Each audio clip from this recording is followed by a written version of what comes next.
Welcome, mortal kind, to Quest Accepted. Tonight we continue session 3 for Hazel / Tiffany's prequel campaign. This is Quest Accepted, a Dungeons & Dragons or TTRPG stream run by a bunch of cool nerds. Once again, welcoming back Tiffany as Hazel, and we have our wonderful guests and players of my main campaign, Peter and Chris, as Raymond and Lurk, respectively. Thank you all so much for being here. Yeah. If you are watching this, you're probably on one of our reward things. I don't know if that's Patreon at this point or whatever other thing might exist in the moment, because we're pre-recording these before the reveal of the actual campaign, the start of the actual campaign. So without further ado, I believe we can get started. Anybody have any business that we need to attend to before that? No? I think so. Excellent. All right. So,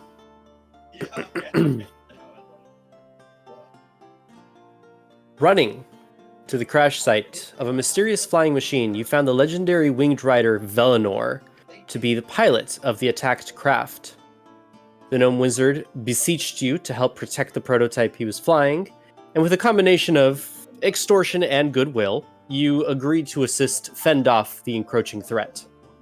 A threat you learn to be called the Verdoran, a cult of unknown origin and activity. The symbol of the cult, a withered tree with a twisting trunk forming a skull, was found to be tattooed prominently on one of the cultist's chests. Once you secured the area and rid yourselves of the threat, you took Velinor back to the caravan. There, your kobold alchemist companion Mercury, the Alcutian paladin Azina Rashid, and Captain Colin Hughes got with Velinor to determine a plan to recover the debris that flew off the attacked prototype.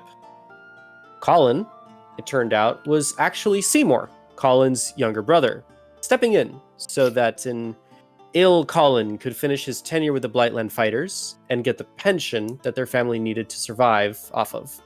And so that Colin could spend time with their family's German Shepherd Coco before this aged canine has coming to pass. Now, the following morning, you see a base of operations being established by the reinforcements sent from the Augu Citadel, the Blightland fighter outpost that you're making your way towards. So, Hazel, Raymond, and Lurk, you guys are minutes away from taking off. You've just extorted Seymour, revealing to him that you know his true identity. Made your way back and probably got like between 10 and 20 minutes before caravan starts moving. So just to remind you all, you have Auntie Lucille with you, Mercury, and then the three of you in one caravan. Velinor will be riding with you guys as well. Azina is taking care of her thing. Seymour, Colin, is leading the caravan out, and you do see where you guys went in to the tree line. There are Blightland fighters establishing the base of operations. So you see a number of people going in and out, carrying different supplies. So that is what you see. What would you guys like to do? If you want to do anything before leaving for the outpost. I just want to make sure that I'm on the same page with Hazel, that because I believe I'm the one that talked to Colin, and I recall I said I was going to catch up with her last session. We did do that, but I just wanted to make sure that we are of the same mind. The thing that I was trying to convey, I don't know if I was clear or not, but it was basically that Colin is trying to keep up his appearances, but I am referring to him as Colin, and that kind of, like, that's where my head's at. Right. Yeah, cool, Yeah. cool. Mhm. Alrighty, then yeah, I'm set. Velinor's traveling with us, that's surprising. As in our caravan. Yeah, he's with you guys in your caravan.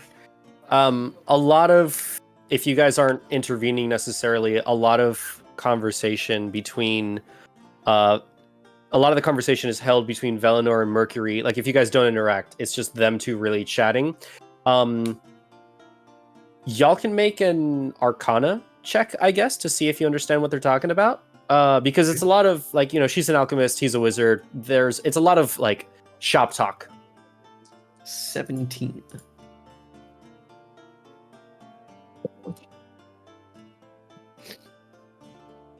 Lurk, you're not even going to try? Nah, I wouldn't even know that shit. 15. 17, 15. A lot of it has to do with basically how the prototype operates, and Velinor is kind of like sidestepping a little bit, not really wanting to reveal all the details. But you do learn that Mercury is actually a sort of like exchange student at the Harp. So they previously have like not met, but they've like passed each other, like, passing the principal in the hallway or whatever, in high school or whatever. But this is the first time that they're actually having like a full-blown conversation. But he knows who she is, you gather, which she's like taken aback by. But yeah, that's what they're talking about. Okay. Then, yeah, if we're just in the caravan moving, I'll interject, or I guess interrupt. So what exactly were you fighting something, or did something just go wrong? Well, I was flying the prototype to the Agu Citadel, Mm-hmm. and a blast came suddenly and hit the craft. Like a lightning bolt.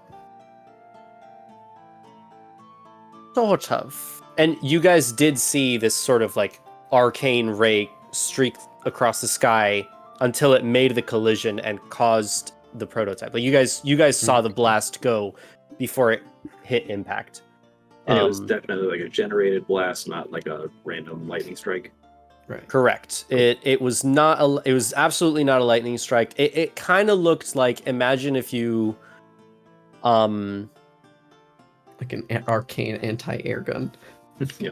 Yeah, kind of, actually. That's kind of the best description, is if you took like a meteorite from the sky and just like brought it down to low orbit, low altitude flight, and it did look like it came from the ground. So Okay. yeah, it is something, presumably these cultists, have some technology that should not be in their possession. Well, now they've got a bit more. So you got some business with them in the past, or this is all new to you? The Verdoran cult. There's been whispers and sightings here and there, primarily in Sagen. There's fanatics of all sorts that wish to garner power from the Blightland, from the unstable arcane powers that lie therein. This one seems to be making a name for itself, but I'm not all that familiar with modus operandi, so to speak. Well, now firsthand I am. Well, I mean, you experienced something. I'm not sure that that's exactly their typical approach to things either. This was you're flying something new in the sky, and then something strange happened. I'm not sure that you could call that routine. In any case, Very good point. fair enough. Good to know. Some things we should keep our nose to the grindstone on then. Yes, there is Hey, a threat to you is a threat to me. You know what I mean?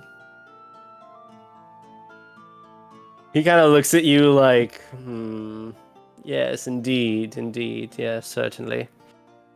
Well, I'm at the very least glad to have an ally of sorts in this endeavor.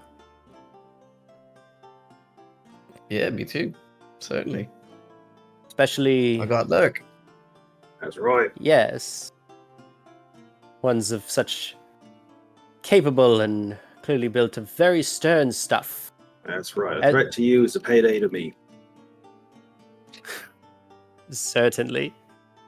And an ally of the very wise. And he turns to Hazel.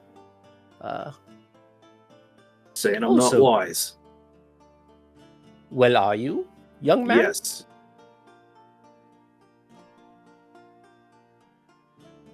If you say so. Good.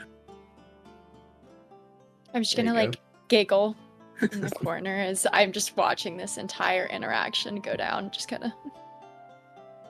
So I Heard am Lurk quite. quit on you, mate. I'm somewhat versed with the Kaya druids, but you gentlemen, you've not really established or told me the nature of your profession. Yeah, that's right. They're very secretive about what they do. And that's coming from a Kaya druid. Very Mhm. secretive indeed. Sure. Look, oftentimes I'm a messenger, oftentimes I'm a delivery man. It's sort of whatever the job is at the time. Yeah, Just go to get the shit done. that's right. And what shit is to be done for you boys? I guess get paid. Yep. To start. I got debts to pay off. Very well. Very well. Well, you at the very least have an ally in me, and until we see this through, I am in your debt. I'm sure your creative minds will come up with something. Without doubt. Don't you worry, Valinor. Come now, we're friends. We should celebrate here. I've got a bit of a drum. Let's play some music, shall we? And I go ahead and just start playing a bit. Well, I am partial to good music. Hopefully this is to your liking. Make a performance check. Why not? Sure. Let's see. Today I'm using digital dice. They work And a lot they've been better for kind to me. me. Another 17. He does relax a little bit. Yeah, he chills a little bit. Mercury kind of also like vibes in. Lucille like actually gets up and starts like dancing a little bit, like, you know, little hoppy dance. It's like the Now- gory music or something. Yeah. As you guys, after a few hours worth of travel, you guys make it to the Citadel. So it's roughly mid-morning at this point. Think like 9-10 a.m. ish. You all come to a stop, and Valinor just looks at you and says, "Right. Well, break time is over.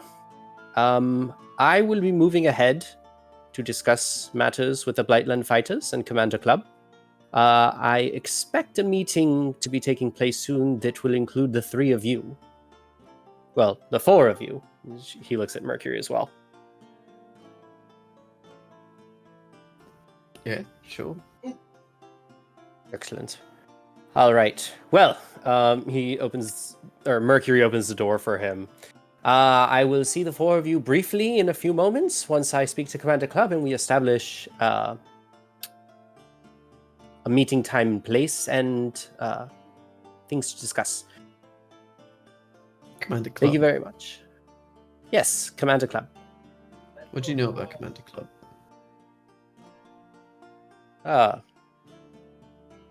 Reputable orc from Grutil, born of noble blood, as far as I'm aware. I believe his uncle is one of the founders of the Council of Sagen, of the Four Kingdoms.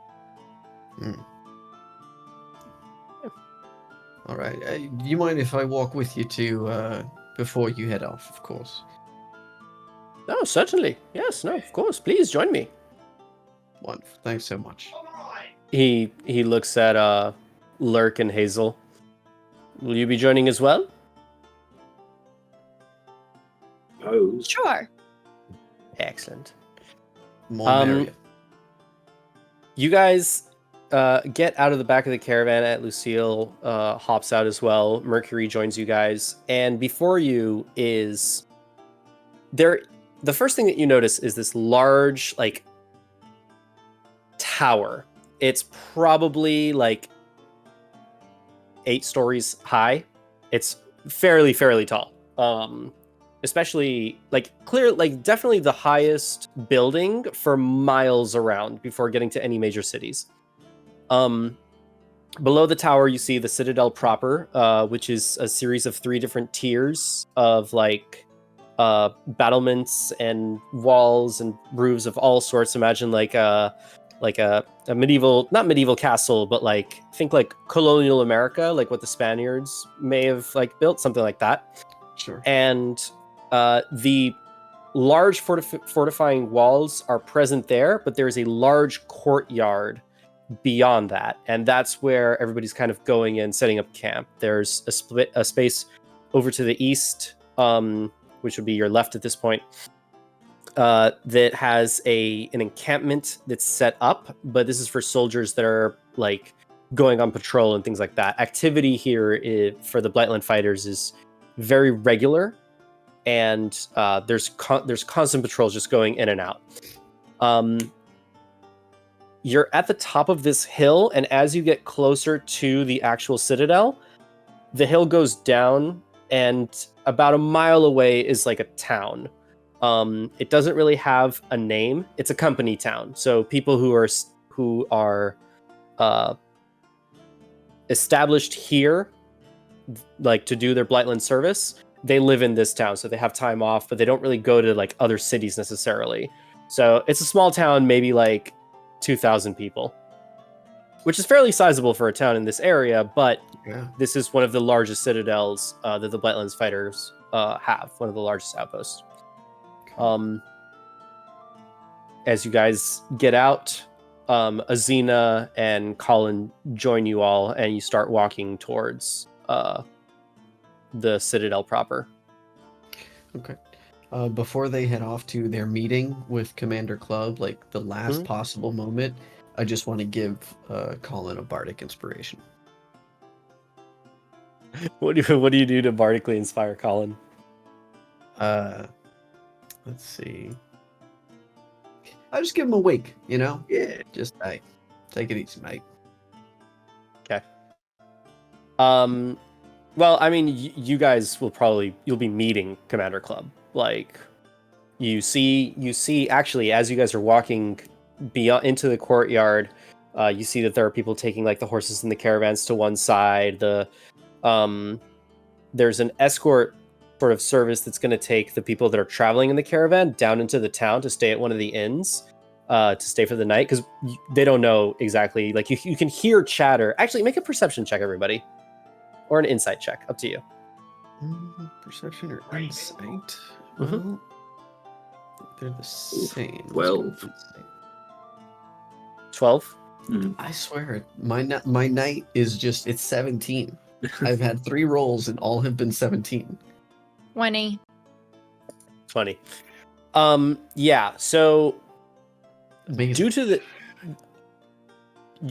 there's a lot of polarizing views about the situation. The people who are being escorted aren't. Your original schedule was to just stay here one night and then keep going. Given the nature of what's going on, they need somebody as reputable as Captain Colin to take charge of the situation and to be present for whatever needs to be prepared. A lot of what's unknown is that they need to hear from Velinor and see what's going on, and they know that they were expecting the prototype. So the amount of forces that were sent to go and secure the crash site and the prototype, and the amount of forces that would be establishing a defensive perimeter or stance here at the Citadel, and the amount of forces that would be continuing these people into the caravan, like in the caravan downward south, they're kind of stretched thin with these three major things that need to take place. And there's a lot of unknowns that you hear a lot of people kind of mentioning Valinor. There's a lot of like eyes and whispers like headed towards your direction, targeted at Valinor, or about Valinor rather. So there's a lot of uncertainty and a lot of insecurity right now with everybody. But as you guys are crossing the courtyard, you see this. It's not a bridge per se, but it's like a makeshift bridge ramp. Not makeshift, but it's a bridge ramp made out of like cobblestones. And at the very top, you see a very finely dressed, like super, think like military formal attire, with all the badges and like the long cap of like a Navy, a Civil War era Navy hat, and with one hand like inside the breast jacket, you see this hulking orc, with two tusked teeth just kind of like pointing up. The hat like covers his eyes, and just like the most like standing straight person you've ever seen in your life. Like the military stance to set for all military stance. You guys approach, and this orc kind of like stands at attention. Well, thank you very much for joining Valinor. He like kneels down, but has to like kind of like haunch over to like shake this little gnome's hand. Which is great to have you here, and we have Captain Hughes to thank for that. And he drops a massive paw on Seymour's shoulder. Excellent done, Captain. Kind of like looks at him a little bit, like, you haven't been eating well, Captain. We'll be sure to remedy that immediately. Please join us. Come in. You guys are led in. There's a central courtyard where there's like mannequins that people are training with. There's a smithy. You guys make your way across this inner courtyard of the Citadel into a room, into the Citadel proper, which has a large sort of like receiving entryway, kind of like a lobby to a police station, something like that. You know, it's not really meant for visitors per se, but it's very practical for their operations. Club turns back to you all and says, so, I understand we have a lot to discuss, and you four are the ones that assisted in Valinor's rescue? That's right. Yes. Very well. Well, you have our thanks. We will set you up immediately. He snaps his fingers, and a young human individual shows up. This is my Lieutenant Sayers. Here on loan at the moment. He will see that accommodations are set for you promptly. I expect in about an hour we shall be having a meeting to discuss what the following plans are, which I hope that the four of you will attend. I'm gonna like glance over towards them, just kind of wait for their response. I also glance over, waiting for a response. Yeah, we'll be there. It's part of the deal now. Yeah, so I take it that you're in charge of this little band of motley crew. Hey, no one's in charge of nobody. Lurk and I are partners. Hazel's see. learning. All right, Gotcha. fine. Hazel's partners. Learning partner. I'll take it. Mhm. Well, always good to have dauntless adventurers in our stead. So Yeah. we'll call for you soon. Thank you for your patience. Sure. I'll Stands turn at and sit uncomfortably. So it's being in the maw of a beast.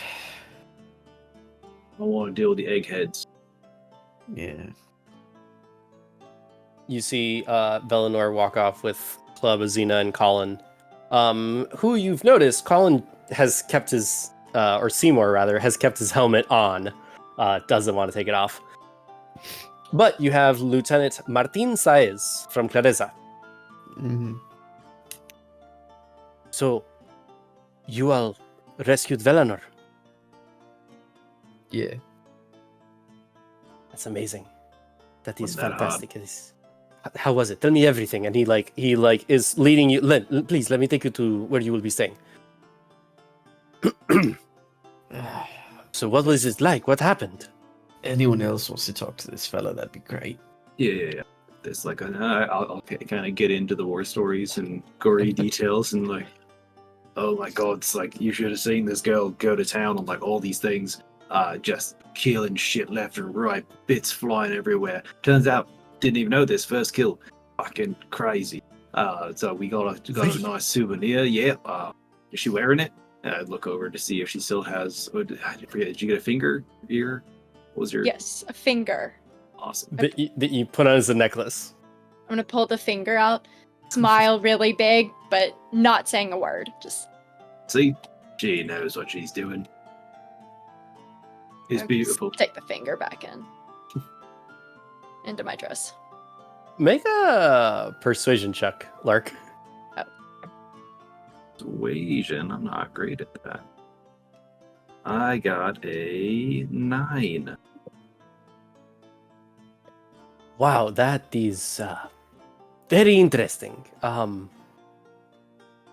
Okay, well, here is your room. Thank you so much for your service. I don't salute non-military people, but thank you very much. We will call for you shortly. If there is anything you need, please let me know. I will be around this area. So my office is 2 doors down that way. You let me know. I'll be working on some paperwork. You seem a bit nervous, mate. Well, no, not at all. Not at all. That's perfectly normal to take maimed body parts as trophies from a battlefield. Yeah, it is. Why are you freaking out? Oh, no, I'm not freaking out. I'm not freaking out at all. I'm good. I'm chill. I'm cool. I'm cool. Seems to me like someone I'd never seen battle before.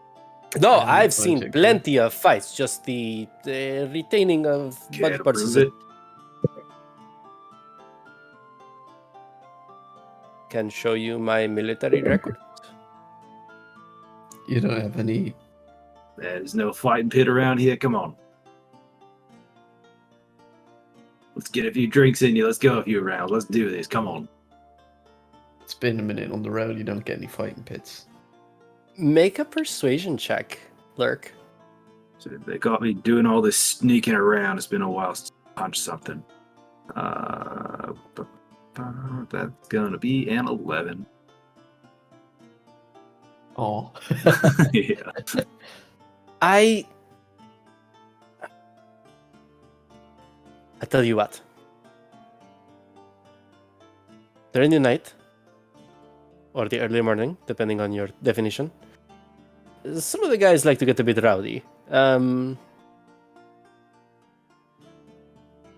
We can see about doing something tonight. How's this? Beautiful. I knew I liked it.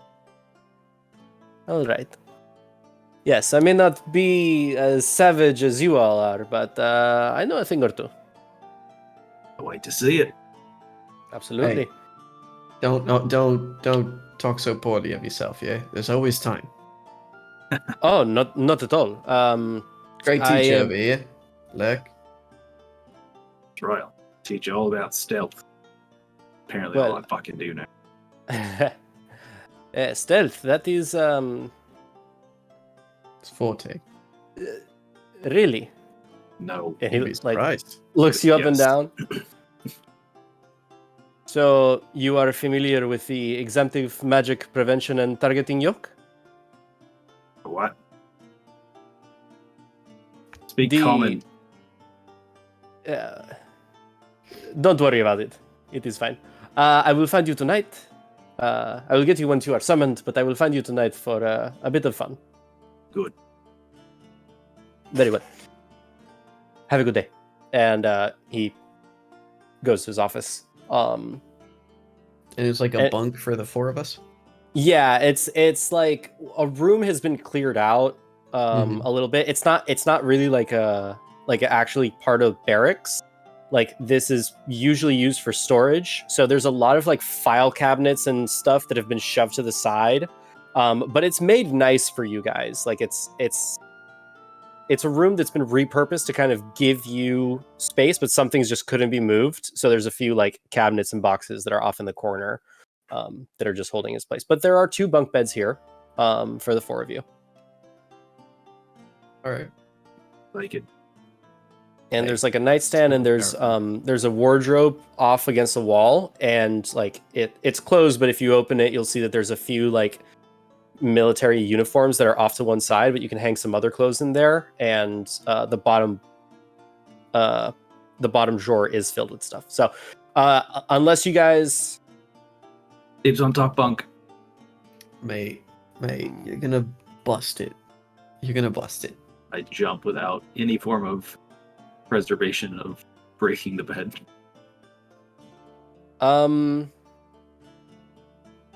Sure, make an athletics check. Oh yeah.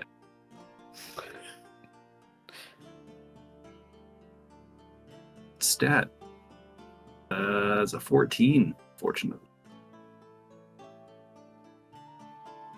It creaks a little bit, and you can see Mercury made her way to the bunk that's below that one, and it just like, and she just kind of,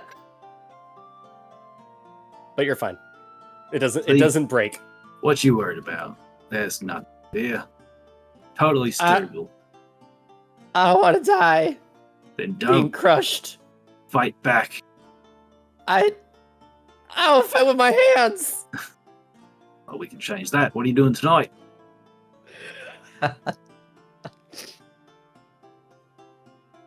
I could be down.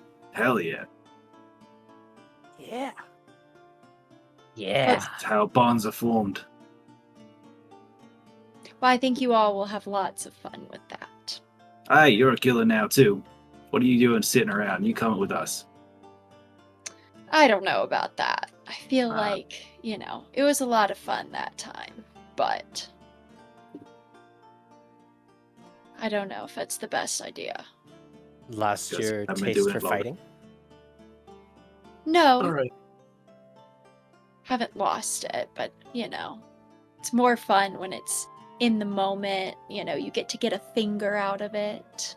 It is more fun, I agree. I But can't just like, sometimes, it's like you get a bit of gold for this. It's even better that way.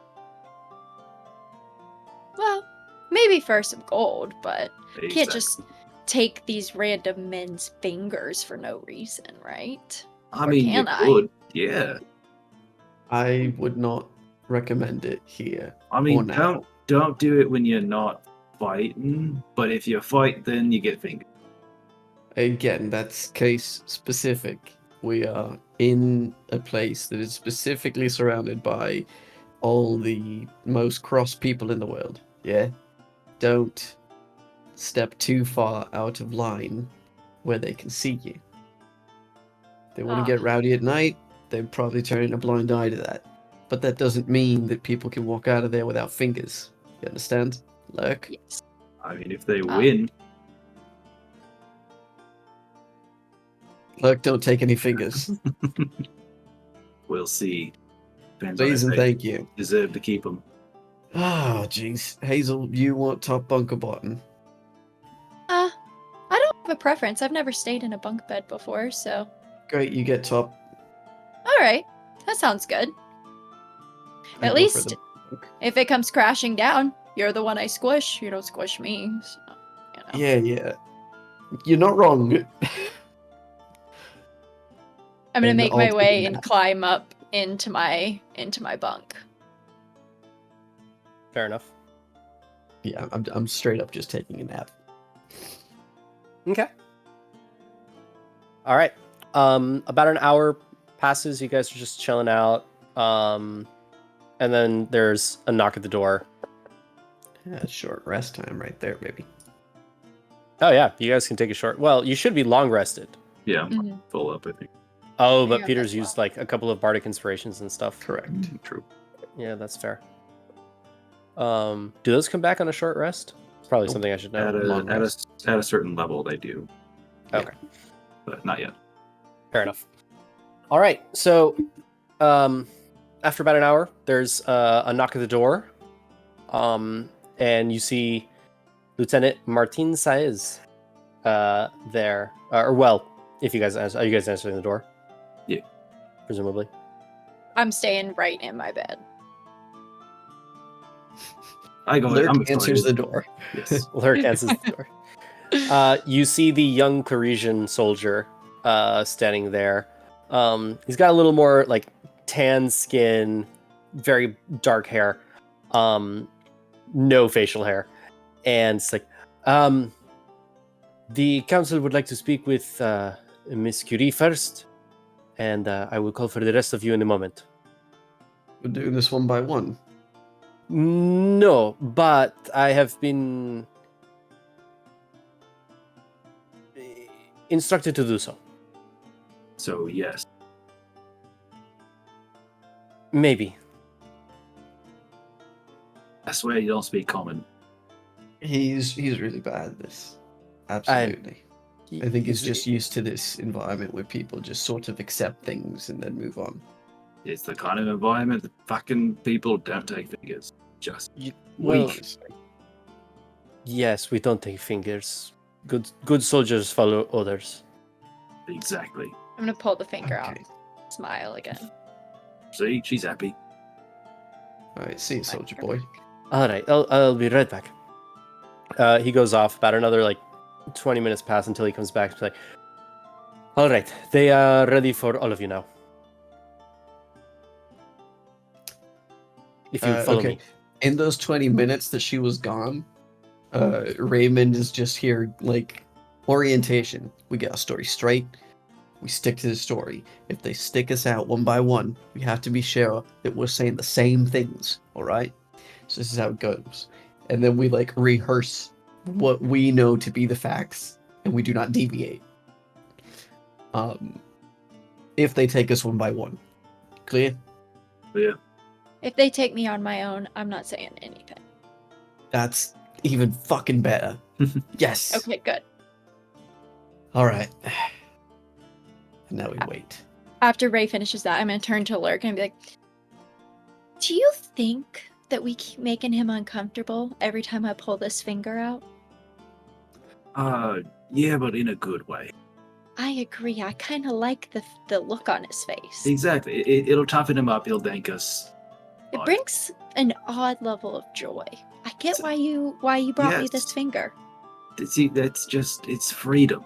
It allows you to be the true strength-based person that you are. You know how the world works. He has lived tucked away behind a desk, lives in a society that just doesn't reflect the real world. I agree. Thank you so much for teaching me about this real world. Take my finger Beautiful. back in. Glad to have you along. All right, you get to have a rare glimpse into a little bit of my past because of that. There was a tavern.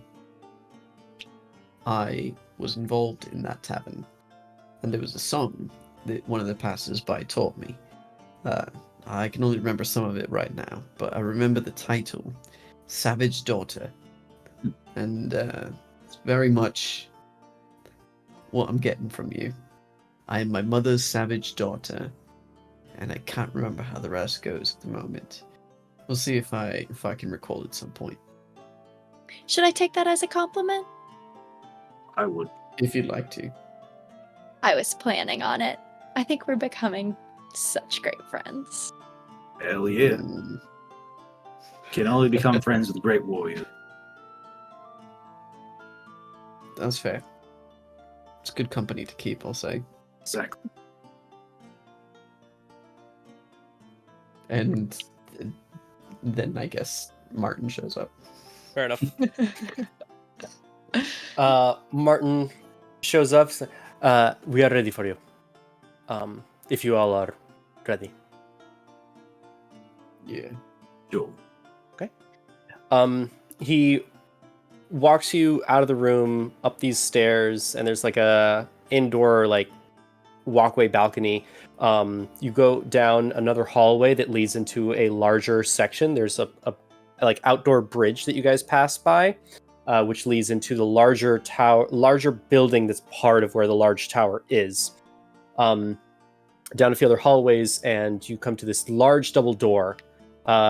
When he opens it, you see that there is a table with a map of essentially Sagen and the Blightlands, mostly the Blightlands. On the map, you can see there's a bunch of different dots. There's a lot of different figures. Like you would need an extensive legend to look at all of the different things that are on the map. But at the head of the table stands Commander Club, his hat off to the side. Azina on one side, Colin on the other, and then Velinor and Mercury next to Azina. As you guys enter, Commander Club stands up straight. Well, thank you very much for joining. Velinor here has informed me of your exploits and the work that you did. Very well done, very impressive. Thanks. Thanks. So, Martin, please. And Lieutenant, salutes, closes the door, and heads out. I'm waiting on 2 more lieutenants to show up, but effectively... Well, Velinor, if you would be so kind as to inform the group. Well, they're pretty informed already. And Velinor kind of he takes this wand and conjures up the same holographic image, but miniaturized. The holographic image that he did earlier about the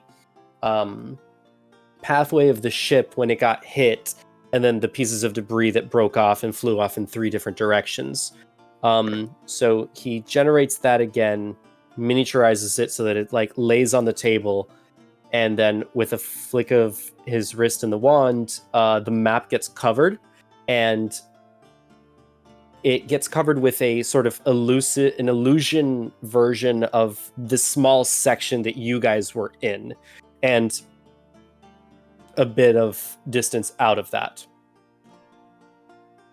Well, basically, here's what it comes down to. We are missing the primary power source, the weapons array, and he points to the 3rd streak that's in the illusion. There is a scrying navigation orb that is my biggest concern. And based on the direction that the cultists came from, it looks like it may have landed in what presumably might be their camp. I didn't get a full-scale scan of the entire area before I got hit, so the maps are missing certain parts. I'm not too concerned about the weapons array, particularly, but I do think that should be the first thing to come to collect, just because of the danger of this cult getting their hands on that. The power source is unstable, but I think it's fine. It's just landed in the Blightland. That shouldn't be too dangerous. But the scrying navigation orb, and the weapons array are probably the priority. My suggestion is that we go for the weapons array first. This would allow Commander Club's squads to go in, map out the area, find the encampment of the cult. It will give us time to ensure the security of the weapons array, and then we can make a plan after that.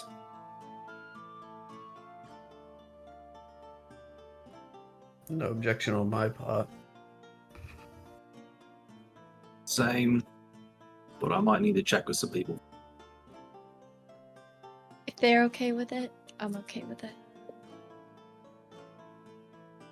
Thank you very much. And Mercury? Yeah, I'm good. All right. Very well. Very well, Miss Curie. Okay. The commander has been so kind as to provide you with horses and an escort to the search area. I will be making a map for you all. Now, I should warn you. You will be venturing into the Blightland. It is incredibly dangerous and unpredictable. Oh, I'm familiar. You've done work in the Blightland? I mean, I don't know how much I should say. Like Probably said more than you should. every head like turns to you, like holy shit. Even Azina is like, whoa. Well, it's not unheard of tribes to go in and out of the Blightland to do hunting and procuring of magical items, but to encounter one? It's the Blightland. I I ain't Forgive exactly me, with my tribe. trying to remember my history here. It's the Blightland. That terrain that was like cursed by the gods or something. Yes, it is the remnants of the Great Punishment.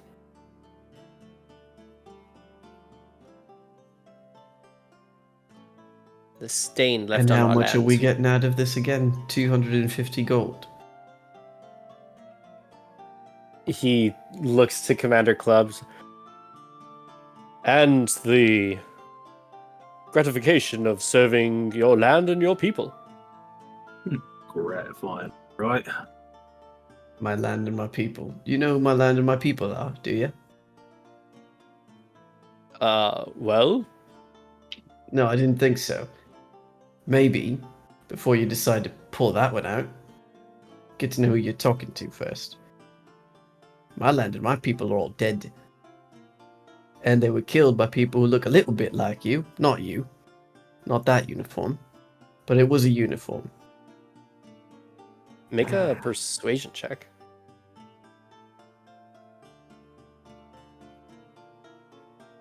Persuasion. You can do it Natural at event. 17, total of 23. Goddamn. It's another For a fairly 17. green orc, you can see him turn kind of red. Yeah.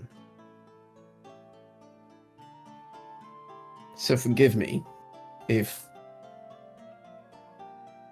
your land and your people triggers a bit, yeah?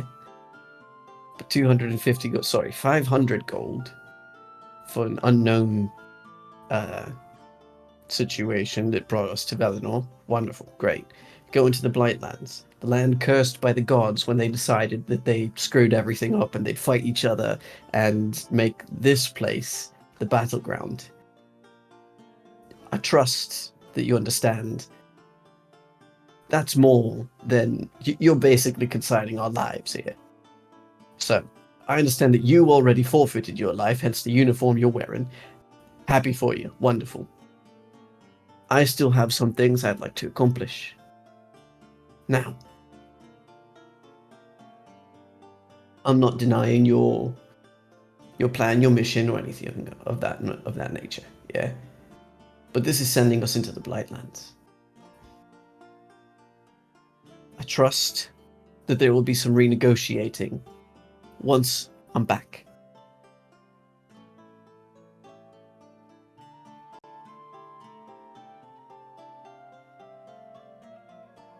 Very well. I understand how sellswords are, and we will see that you are fairly compensated for the work that you do. Wonderful. Thank you so much, Commander Club.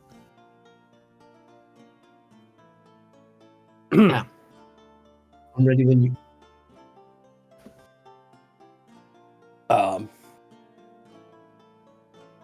he kind of like, everybody's like looking at Club just like silently, and he's like, very well. Shall meet you back in the courtyard, allow you to collect your things. And provide you an escort to the border, as well as rides. And we'll go ahead and ensure that... and you can see he's like flustered from all the things that you've said. There's like, make an insight check. Sure.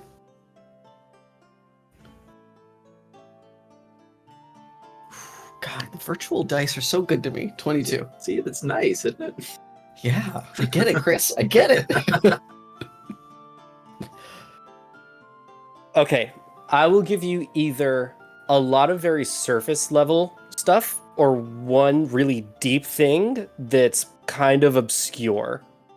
Go with the one for sure. There is a... particularly when you mention his uniform, you can see that there is a level of sort of like resentment and like shame almost. I feel like that's appropriate. Yeah. It's like it. Yeah, maybe he and I aren't so different. Just made some different choices. Potentially. Mhm. Like there's definitely like you recognize a lot of like what's on his face as somebody who may have gone through something similar to you. Not exactly the same, but something like that. Close enough. I hear you.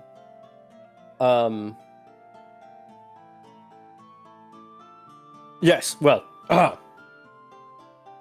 I'll have you know that 500 gold is plenty of compensation, generally speaking. These men put their lives on the line for all the people of the realm, regardless of what nation they belong to or whose people they are. We protect Zajan and Zimnis and the city-state of your school and everything beyond the Blightlands borders for much less than 500 gold in a single payment. So you'll forgive me if I'm not exactly as down to empty the treasury vaults for you and yours. But you make a very good point. I understand this, and we'll ensure that gold may not be the only thing that you will be compensated with, but we will certainly see to it that your pockets are full and weighing you down by the time you leave here. Is that sufficient? Works for me. Sure. Azina kind of just like shakes her head and kind of like she's like smiling and like laughing a little bit to herself and just kind of like but mostly stays quiet. Very well. Captain Hughes, Azina, thank you very much for your time. Velano, I understand that you have important matters to tend to. And like as he's like starting to dismiss everybody, you see two other captains, one elf and one hobgoblin. They come in and they go to him and he like tells them a few things, just like telling who to go where and to do what. The hobgoblin comes to you guys. Right, well, I'm Richard. I'm here to help you get to the place, do the thing. Hell yeah, let's go, Dick. Yeah. Lieutenant Dick, if you would be so kind. No, it's fancy. Forgive me for my improper addressing your incredibly respectful name. Yes, well. Let's go. And Don't be he sashay away, Lieutenant Dick.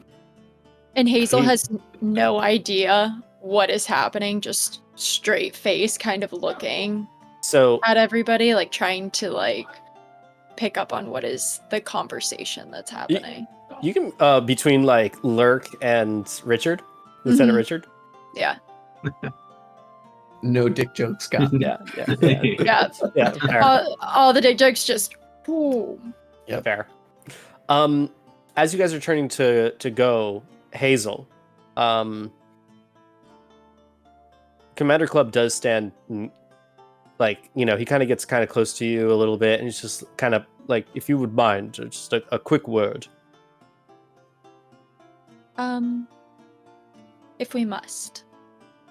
That's not a big thing. He waits until most people are out of earshot. A Kaya Druid is of paramount value for us at the moment. Your sense of honor and obligation to the world is something that we respect very greatly. I am a little concerned for Captain Hughes. Does he seem anything noticeable or out of place with a man? No, not that I've noticed. Very well. If you do see anything, I believe that you and your companions will be duly compensated for any information. The good captain's been ill of late, and I just want to make sure that everything's okay with him. Oh my. Yes, I didn't realize that. I will definitely let you know, sir, if I hear of anything. I appreciate that. Thank you very much. Make a deception check. Ooh, natural 20. Ooh, Let's see. Did you say deception or Deception. -1, so 19. 19. Let's see. We'll make a criminal of you yet. He stands up straight. It's like, well, thank you very much. And you were Hazel, correct? Yes, I am. Very well. I greatly appreciate the service of Kaya Druids that you all do for the world. So thank you, and good luck. Thank you.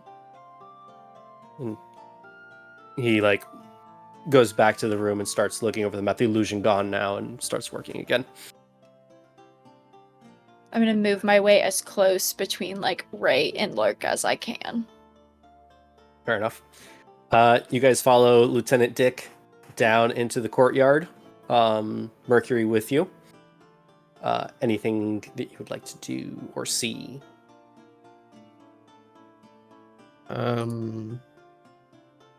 No, I think I'll just we're being guided by Lieutenant Dick, right? Yes. Okay.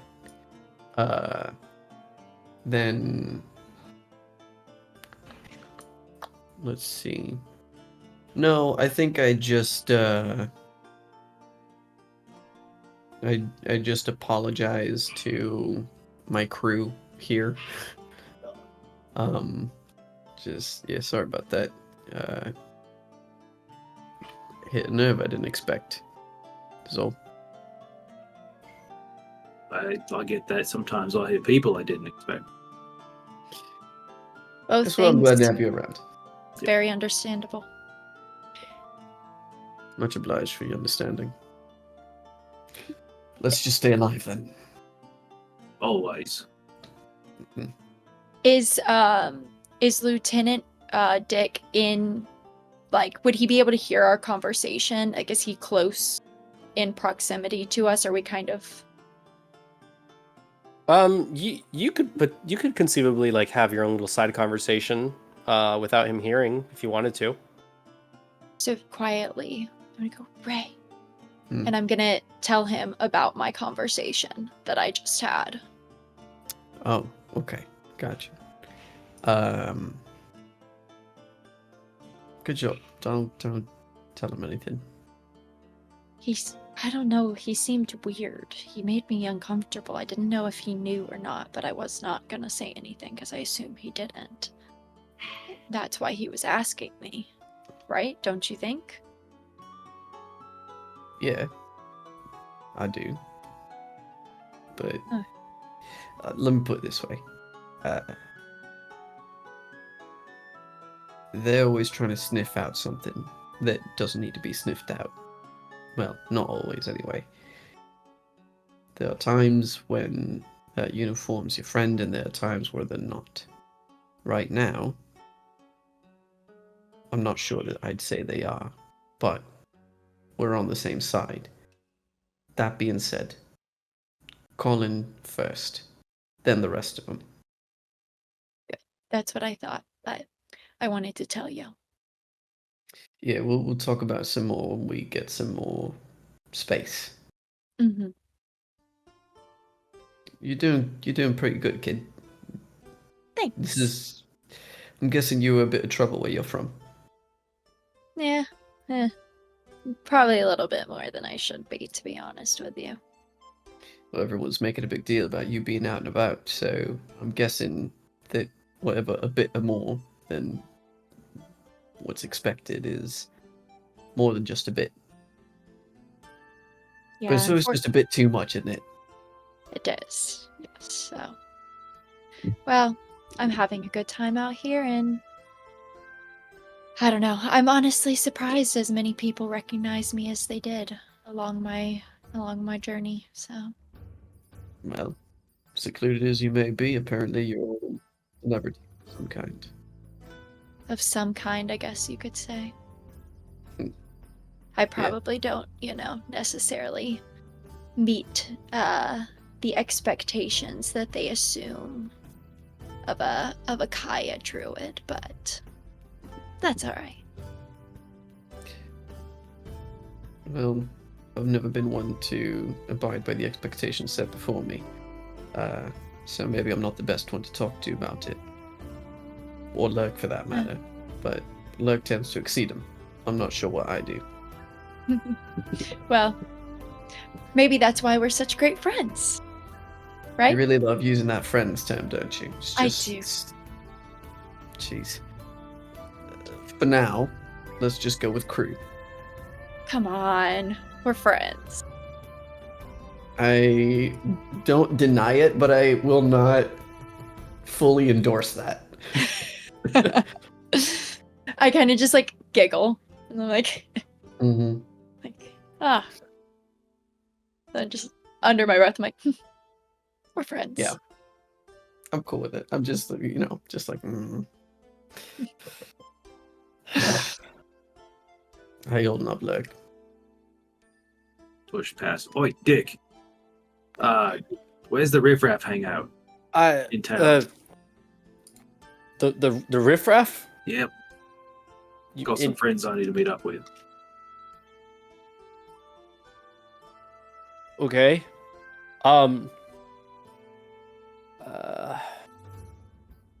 If you go to the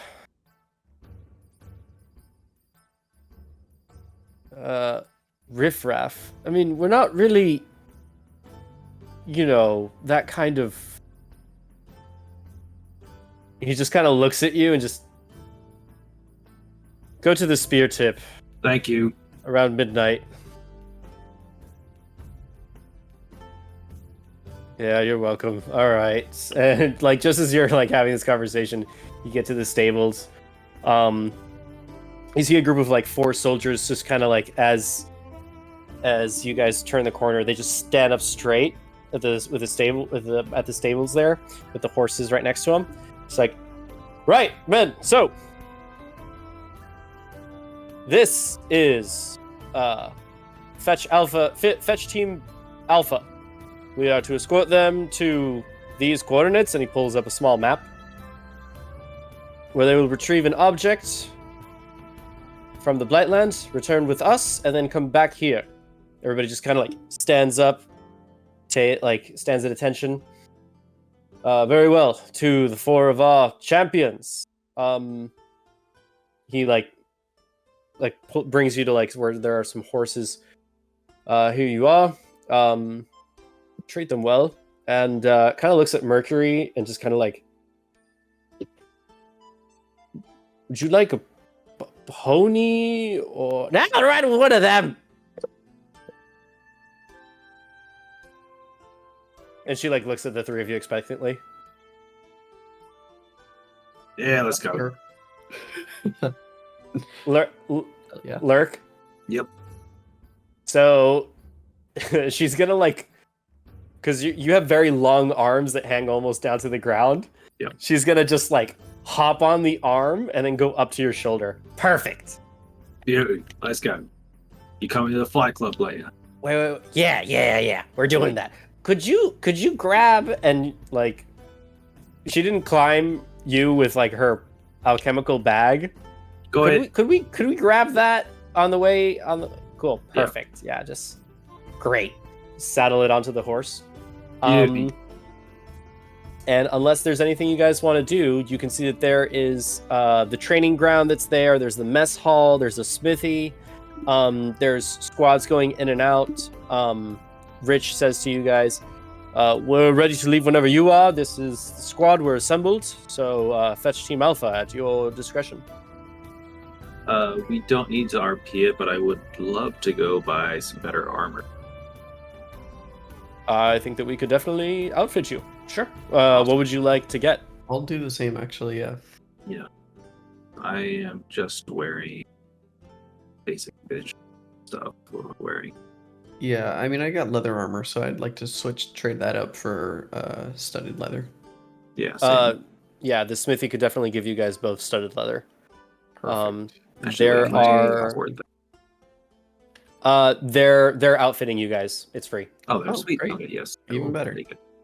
Yeah, And I'm happy to it- take from the man. But it is all Blightland Fighter like themed. So you guys look like soldiers, like Blightland Fighter soldiers. Yeah, cool. I immediately, with my dagger, scratch out whatever like insignias there may be. Yeah. Poke a couple Fair. holes in it. Mm-hmm. Fair enough.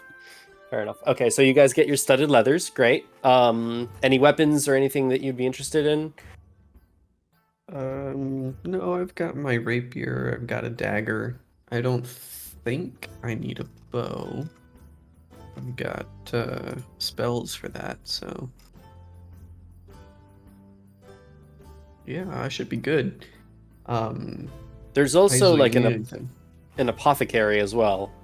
Oh, like healing potions and such.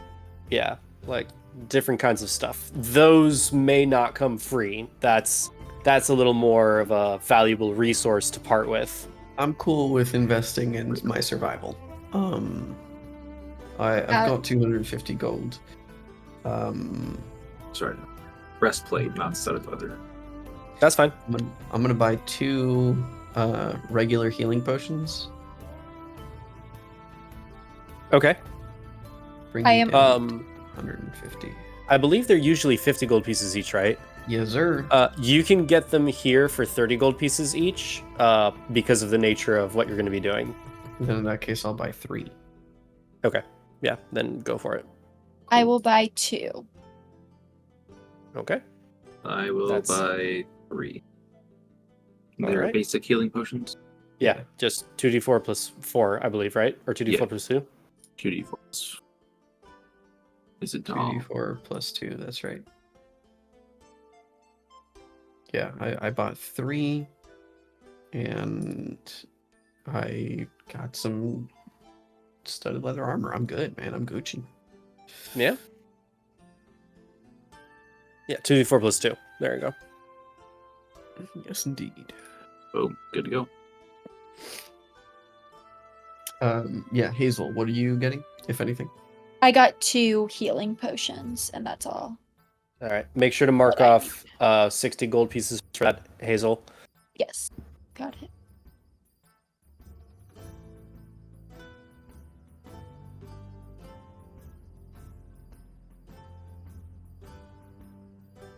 Yeah. So you guys can get ready to head out. Like I said, there's still like the smithy, the mess hall, the apothecary. There's people training. You can definitely see there's a lot of people whispering and talking about you guys. Like it's not even like they're not even being careful about it. We'll be heading out now or the following morning. No, it's like mid morning right now. It's like 10 a.m. So Okay, like mid-morning right now. Okay, so you're we're good to heading go. now. And theoretically, we're coming back before the next morning. Presumably, yes. The Okay. idea that is present is for you guys to go and retrieve the weapons array, which on its own is not the biggest loss. but it is a danger for the cultists to find it. Right. Okay. So the idea is go retrieve one, come back, and then plan for the next one after that. All right. So we go, we get the thing, we come back. It's a day trip. You get to fight in the pits. And I get to sleep in a cot that isn't moving. Fuck yeah. Alright. Let's stay live out there. So we're heading out now before. Before what? Yeah. Okay. Cool. Yeah, I mean, if you guys want to spend the night here and go tomorrow, you conceivably can, but urgency has been kind of set to at least go explore, get an idea of what it looks like at the crash sites, and then come back, reconvene, and make a plan of action for that. Yeah. So based on my history, am I okay to just go out and do things, or do I need to check in first? Your history for like your current position, what you are currently. Yeah. So the reason I asked about where the riffraff was is that I would probably need to check in with a certain people to make sure that I'm cool. It was my understanding that Raymond is essentially your handler, isn't he? That's fine. I don't think that was the language we used, but that is functionally the same to me. Yeah, that works. Yeah. Yeah. Okay. You well, either way, you wouldn't necessarily need to. You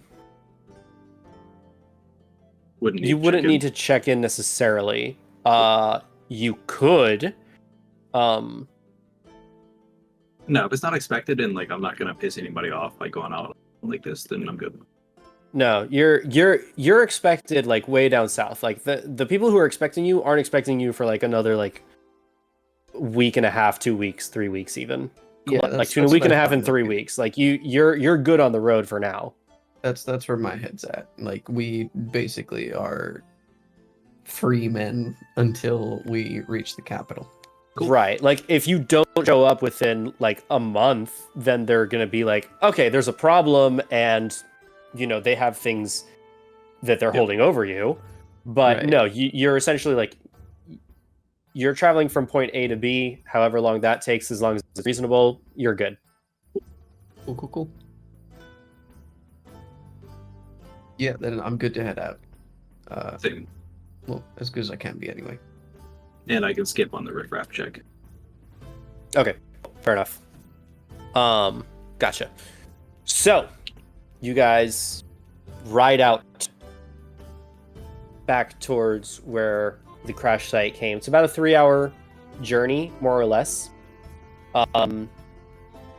And based on the map, it's really cool. The map that was given to you, that was given to Richard. When you open it, it's a normal piece of parchment that has essentially the layout in ink, but with a command word, the illusion pops up, and you can kind of like zoom in and zoom out and move it around, like as if it was like Tony Stark's like holographic, like, you know, command center. You can kind of do that with this 8.5 by 11 piece of paper, and you can place it down and kind of like make it bigger a little bit. Like a tablet. Like a tablet, yeah, exactly. Maps. It's like a tablet that has a little like hologram that goes above. Yeah, enchanted for the next 24 hours by Velinor. Works for me. This Man. would fetch a very hefty price on Sage and eBay, on Tesla and eBay. Right on. Okay, so you guys ride with Lieutenant Dick and the other 4 escorts with you guys. As you guys make it back to the base of operations, Dick just tells you to wait a minute. He's going to check in with a captain present there. You can see that there are soldiers of different kinds. It's not just Blightland fighters, but you do see that there are also like town guards from the Citadel have also come here. There's a few of them, and there's like the main base of operations and like three other sections, and each of these have like different people in charge, and they're operating different things. A lot of logistics going on here. You guys ride unless you do anything, you guys ride further into the woods to the crash site that has been secured. You see a number of Blightland fighters there. They're setting an encampment. There's some rigging and pulley systems that are looking to get the actual ship onto a cart to be moved back to the Citadel. And you see that there's a few scouts that have gone out into the woods that start tracking. You ride for another 3 hours into the woods, and going back and forth using a compass, using the map, and kind of going through checking to Velenor's notes and the scan that he managed to do of the land. You get to the actual border of the Blightland, and that's where kind of like everybody stops, and Dick is like, all right, so we'll make camp here. You guys have the information. You come to us. We're good. And take that. He gives you a sending stone, Ray. Any issues that might arrive, we'll go in to search after you. We have the coordinates as well, but we're just going to keep this as a base of operations for us for out here. Okay? All right. Don't get too cozy. Never do. Good. Not in this line of work. Yep. You guys have a monopoly on discomfort in perilous situations. See ya, Just- Lieutenant Dick. Again. God damn it. He just like signs to the men and they start putting stuff up. As I lean over to Hazel and I go, you see, Dick is an informal nickname for the name Richard, which is the name he gave us. Dick's also the thing men have. What? Yeah, it's a thing that only men have. Well, You know what a penis is, Hazel. Oh, you should never Yes, seen I men do, before. but I wouldn't understand that is what Right, the they're term. like. Yeah. So I'm like, what? And I'm like, do you oh, not study male biology? yes. I mean, I know about basic biology, All right. but Well, why would you have a nickname for it? Oh, it's you'll funny. be surprised. All right. I'll have Things to like- remember that. Yeah, it's funny. Like Dick's funny, farts are funny. Those are always good for a laugh. Weirdly enough, like the lady parts aren't as funny. I don't know why. It doesn't make sense now. They're putting words to it. How many nicknames are there for Dick? Gods. I mean, you ever see that play? The fucking what's his name? The dude with the mojo. Austin Powers. That awesome play. They got a bunch of nicknames Yeah. for dicks in there. Oh yeah, that's right. It's a whole. I think it's like a whole 2-3 minutes of just yeah. nicknames for that. That's a Wow. good scene. The playwrights of Very these days. interesting. Right. Geniuses. Yep. Mike Myers, if you're watching, please be a guest on our show, please.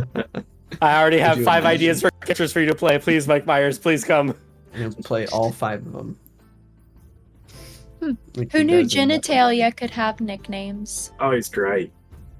You can give a nickname to whatever you want. That's I know true. people who name their swords, people who name their fists, people who name anything, everything. Oh, makes sense. I mean, we name each other, so can name anything. There's one way to think about it.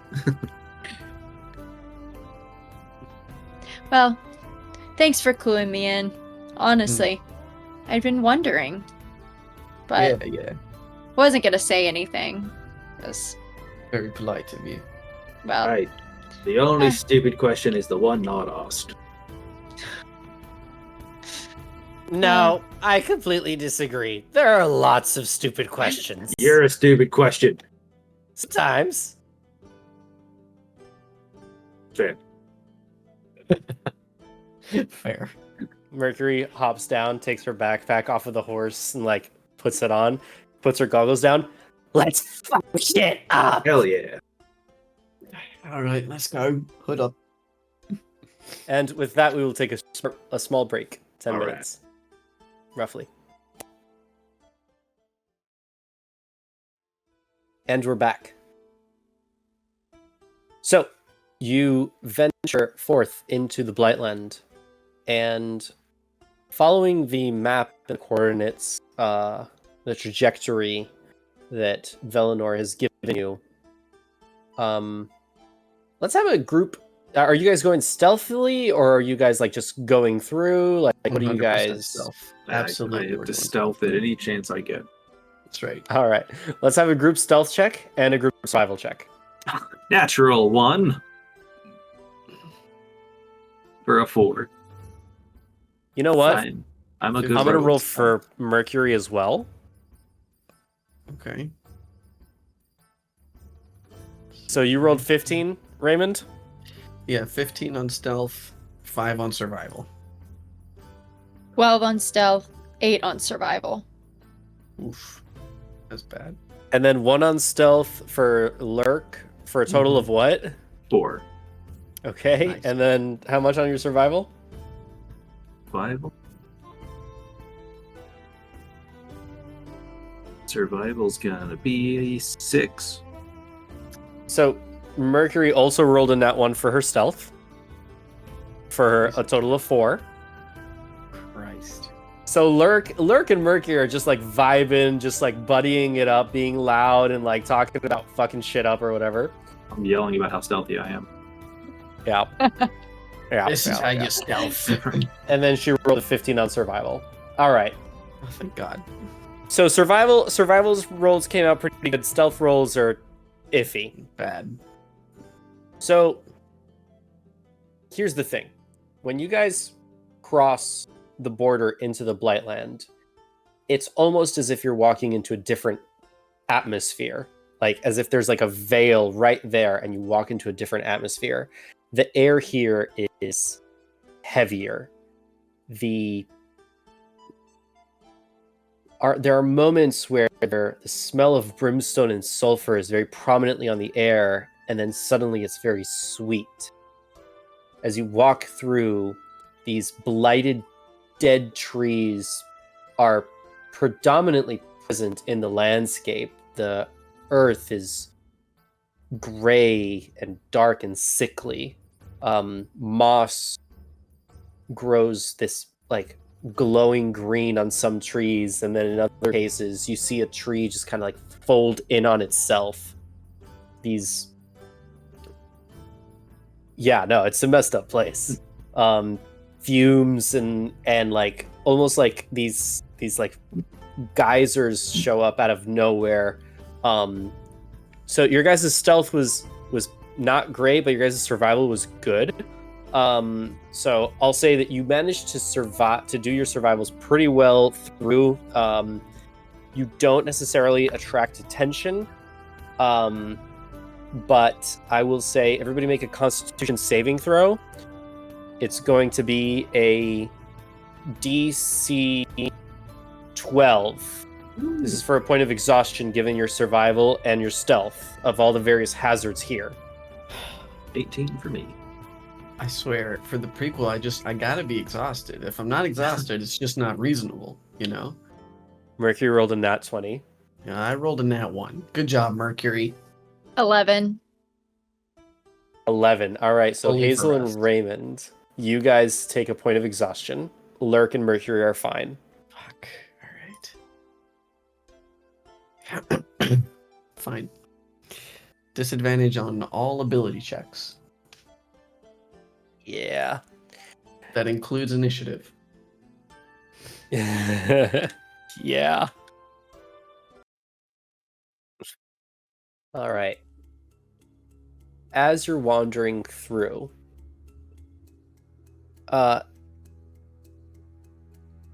Lurk, Yeah. your tribe that you used to belong to has ventured in and out of the Blightland. we're based much further north than where you guys are, so you're not familiar with this particular area, but the nature of the environment around you is not unfamiliar to you. Finding ruins here and there is it's not uncommon, but what you guys approach seems to be a fairly well taken care of graveyard. I would not say that it's intact, but it looks recently abandoned, if that makes sense. There's not an overgrowth of plants and foliage. There's no wild animals that have made no large animals that have made this place its den. But you do see that it has been abandoned for at least a little while. There are smaller animals, smaller monstrosities that have taken residence here, but they skitter away at your guys' arrival. What you see are a series of, off to your right, a series of graves with headstones kind of lined up, and you see that every line has one less. So the first line has like 20 of them, and then they go 19 down to 10. 20 headstones? 20 headstones in the first line, then 19, 18, all the way down to 10. And that's the total amount of graves. Yeah. So Okay. the least amount is 10. Yeah, the shortest amount is 10.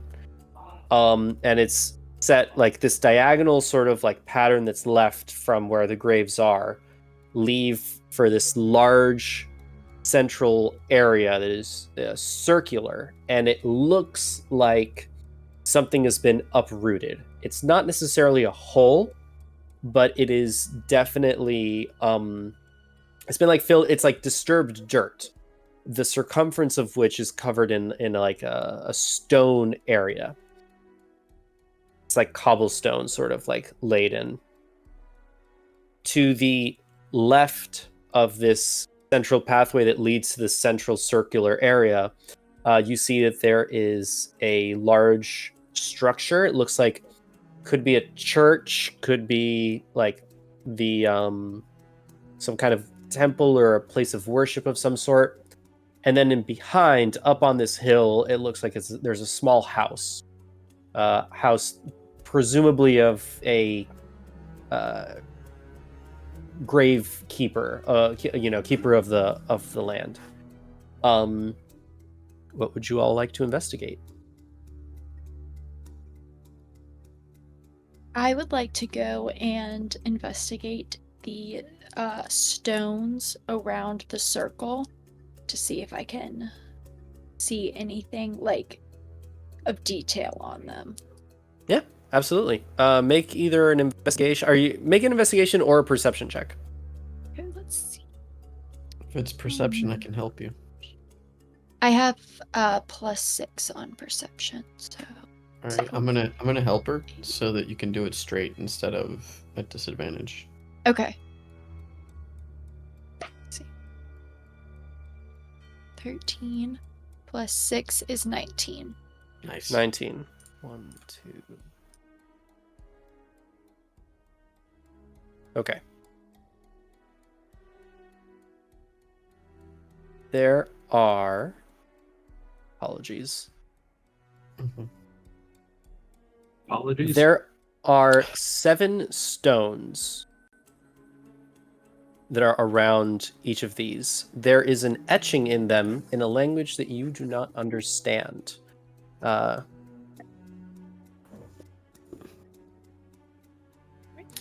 Okay. I speak Common and Dwarvish. Neither of those? Let me double check something real quick. Or I guess what would be Dwarvish in your world? I forget. You're fine. I didn't give you guys the key for the coordinated languages. We didn't establish that previously, so for now we're just going to go with traditional D&D languages. Okay. Nope, none of those. Okay. Goblin. Not Goblin, but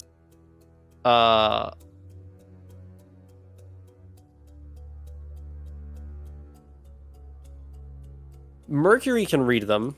Sorry, none of you guys speak Draconic, do you? No. Oh, Hazel I speaks do. Draconic. Yeah, Hazel, you speak Oh, Draconic. hell yeah, dude.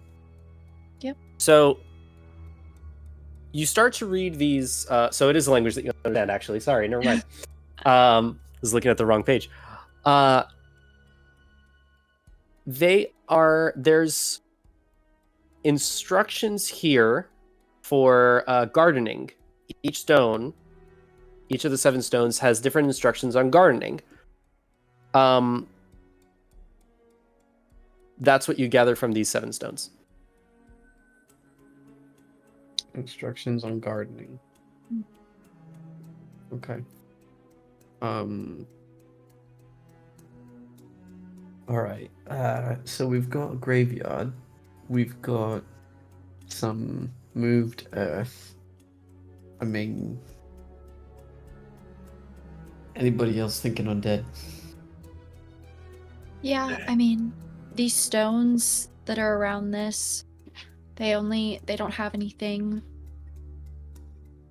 Anything that I would other find than, useful. like, okay, gotcha. Um, Like, did you just say no? I mean, I don't believe it. Shit until I see it. Okay. Well, if you had to guess, what did that? What are you thinking? I mean, could be people playing pranks. It's a really bad prank, I think. The dead don't have much of a sense of humor. Sure.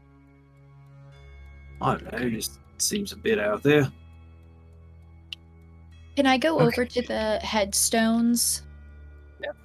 And look and kind of just see what they have put on these headstones. Sure. Probably go ask the Um, groundskeeper.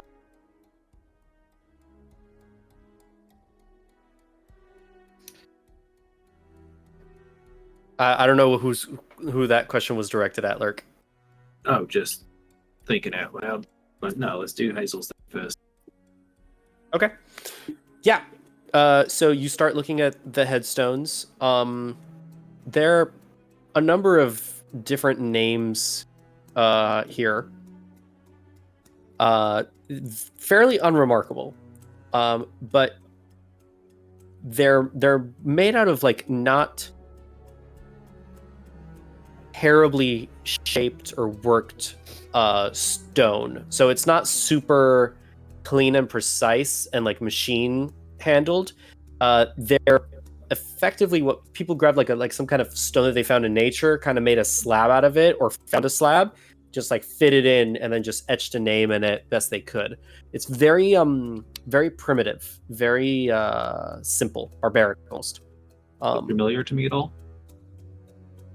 Make a history check or a perception check.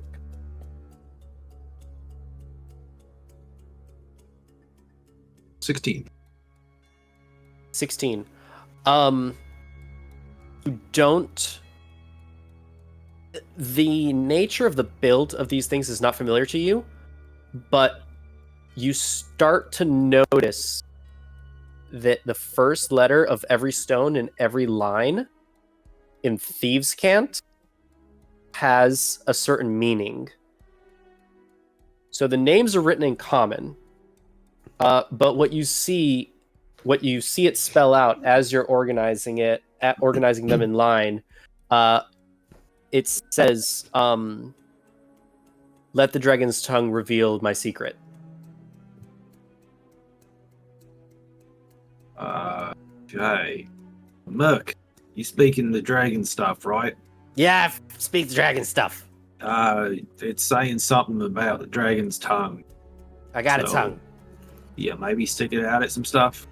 Reveal some secrets. She starts licking the Try licking the tombstones. stones. Yeah. Does this work? Try all of them, maybe? I don't know.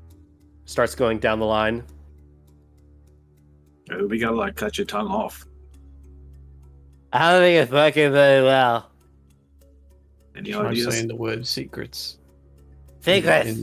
In Draconic. Let's la. Do I let the dragon's tongue reveal the secret? That's what it says. Yep. Is that what the paper says? No, it's a code. That's a code. Yeah. It's all these stealthy facts that I have to associate with, had to learn how they speak, kind of written down. Ah, interesting. Hazel, could you perhaps read what it is that you found out loud? On the stones. No, the instructions. I think you said they were.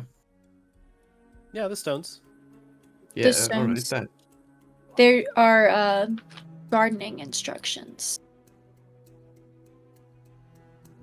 A special gardening detail.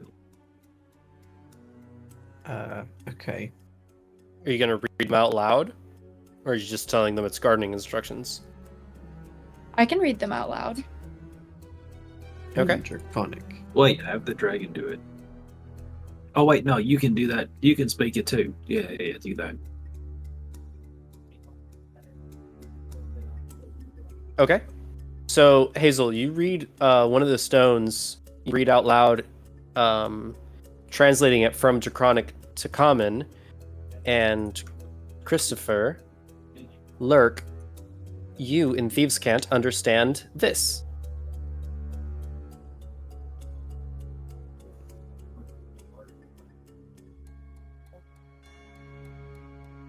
Okay. Well, Usually you follow up with shit after you say that. right. It's one of them thinky things where you're gonna figure out the right answers. I don't like very much. All these shits. Why do they gotta rhyme? I fucking hate rhyme. Yeah, you fucking hate rhyming. What's it say? It's so stupid. It hurts my soul to say I'm a bard. I love rhyming. Yeah.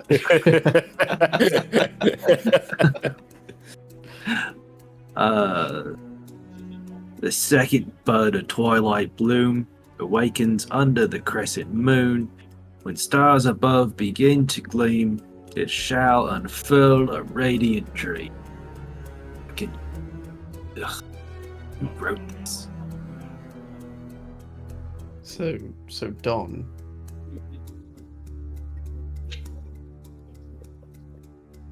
Is that it? Is it second bud, twilight bloom? So it's like flowers and shit. Second bud, twilight bloom. Yep. Awakens under the crescent moon. So like Awakens flowers under gonna the- bloom under the moon. Some shit. Okay.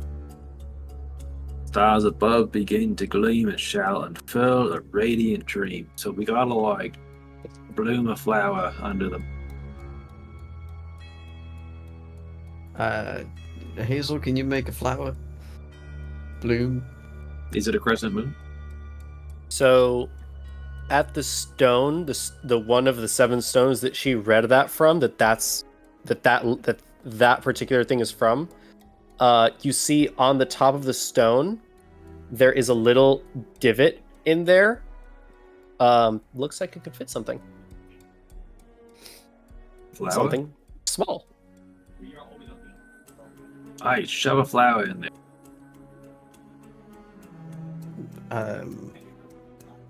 The gardening instructions are they fit to that hole?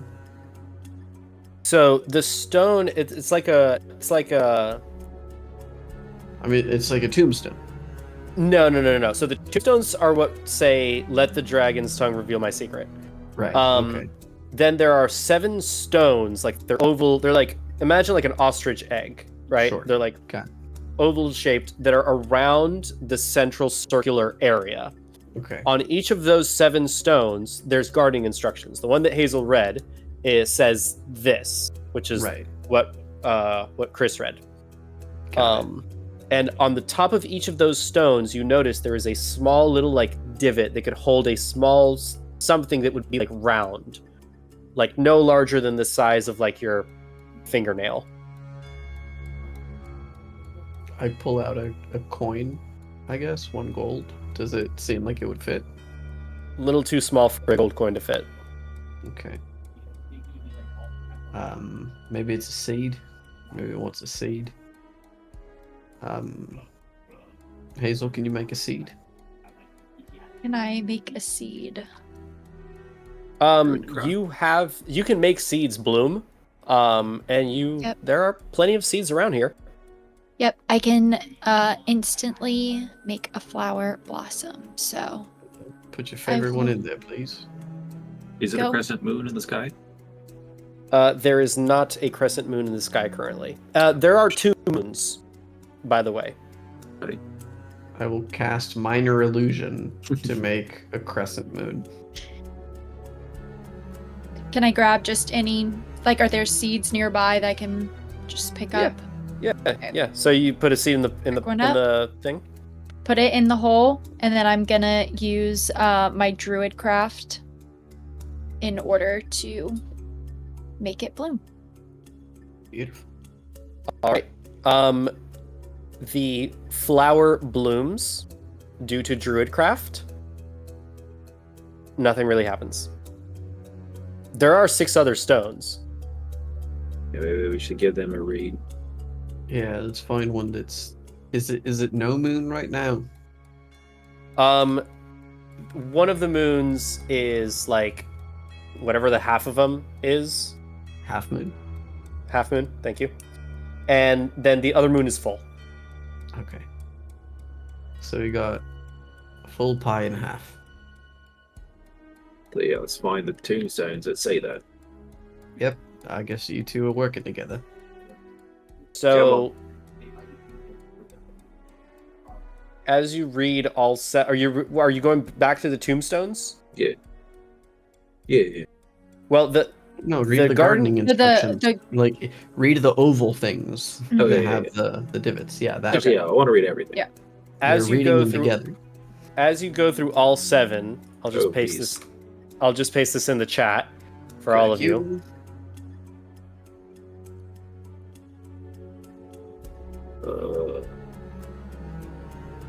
What? Okay. Sorry, it's 6. My bad. Oh no, it's 7. Yeah, 7. Okay.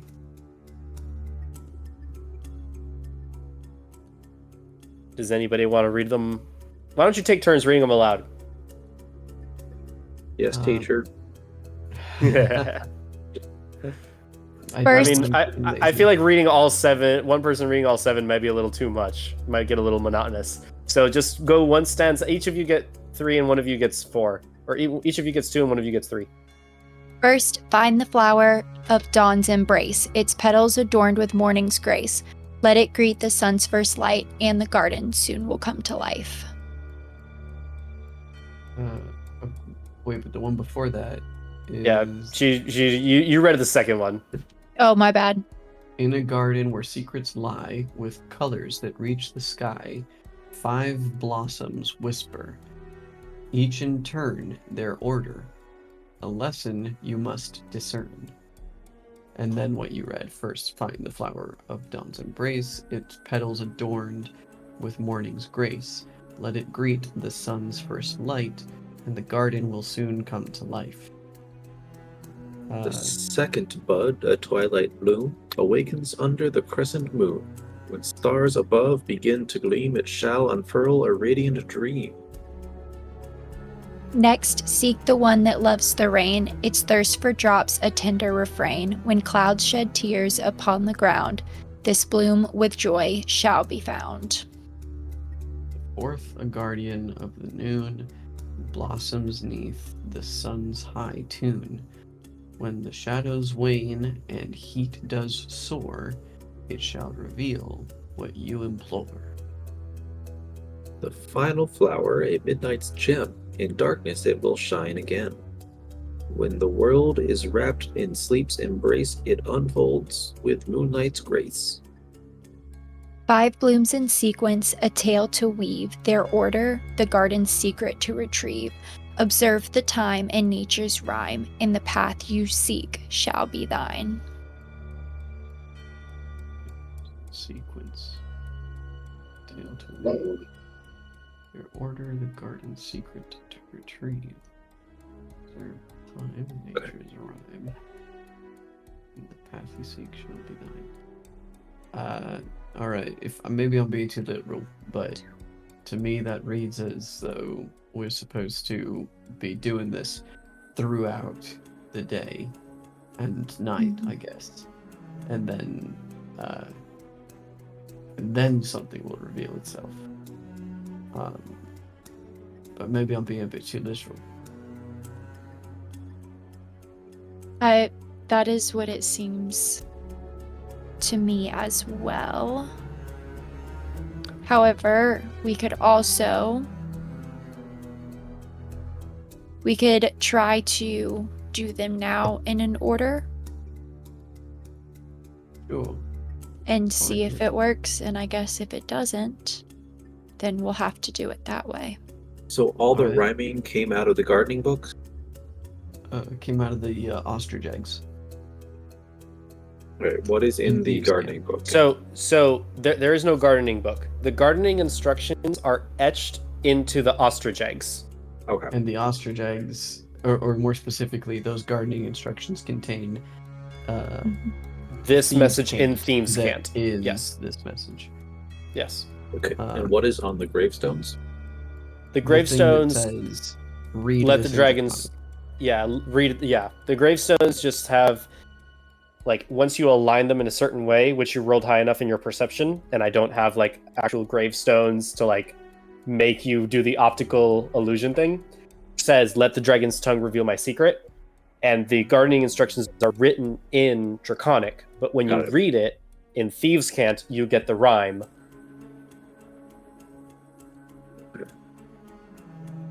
So to you, they just read, or to them, they just read gardening instructions, but to you, it's Thieves' Cant, and it's this poem. Okay.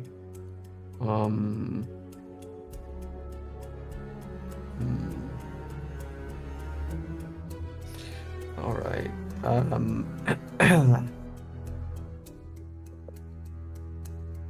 And you said there's another thing here that we haven't looked at? The place of Uh, worship. There's like a temple, and there's like the house as well. All right, let's go check out the house, and temple, and then we'll come back to this unless anyone's got any specific ideas. Yeah. All No, right. I'm fine with that.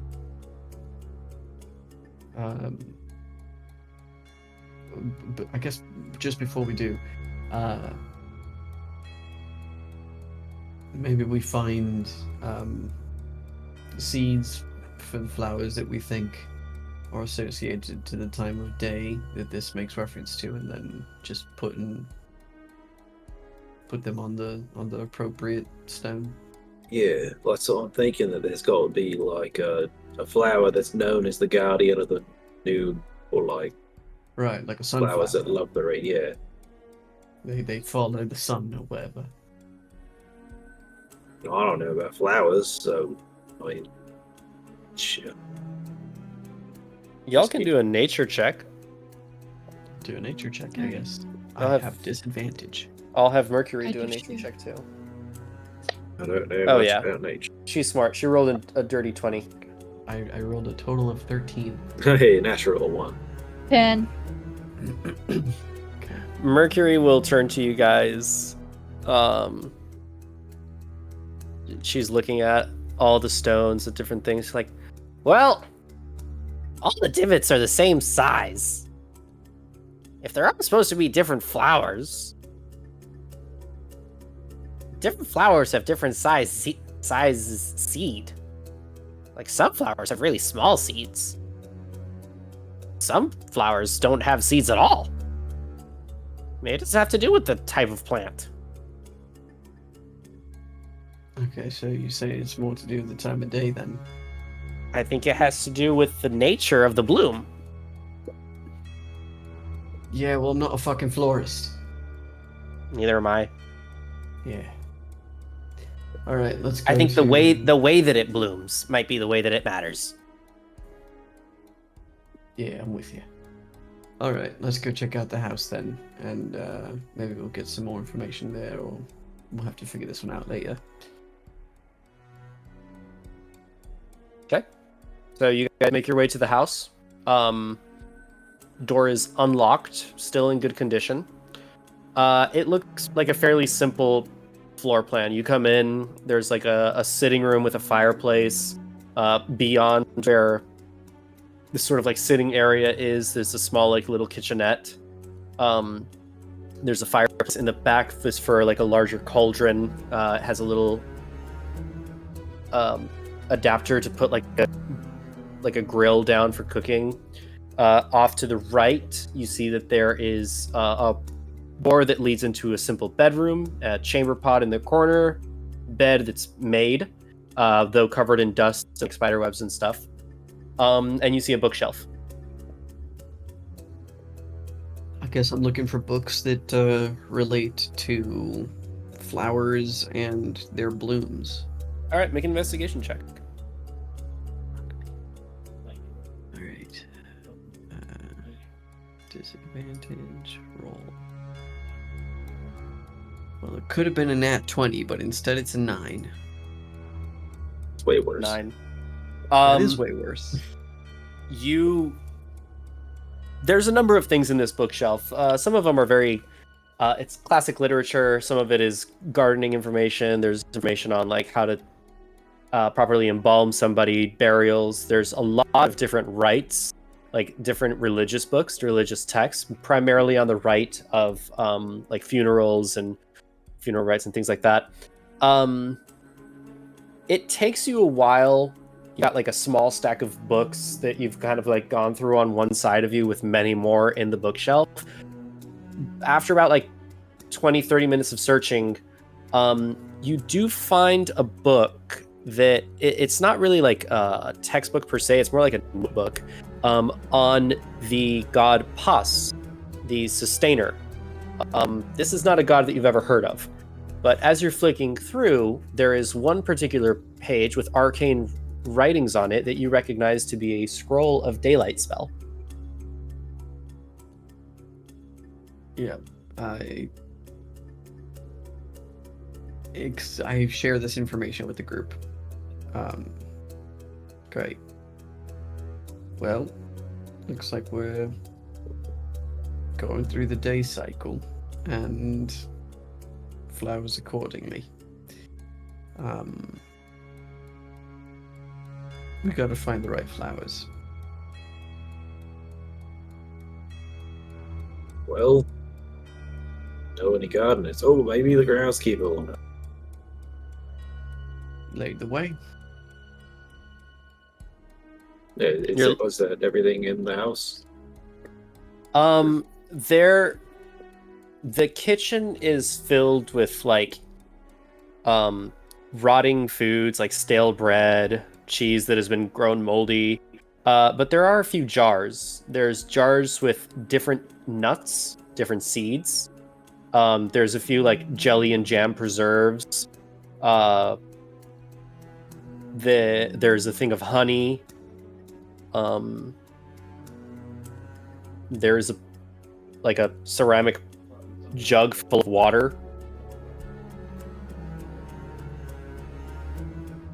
I think Okay. we should take these seeds in this water with us just in case. Cool. Works for me.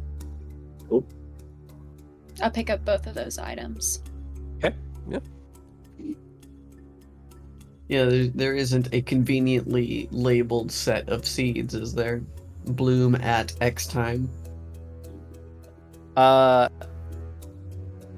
No, there is not something that's that simple. But there is a scroll of daylight spell. Yep, I grabbed it. Daylight spell scroll. Right. Do we want to check out the shrine before we try something? Yes, I think that is probably the best idea. All right, let's do it. All right. All right, so you guys make your way down the hill from the house to the temple. Yeah. Okay. The door is locked. Go figure. Did anybody see a key up there? Try knocking?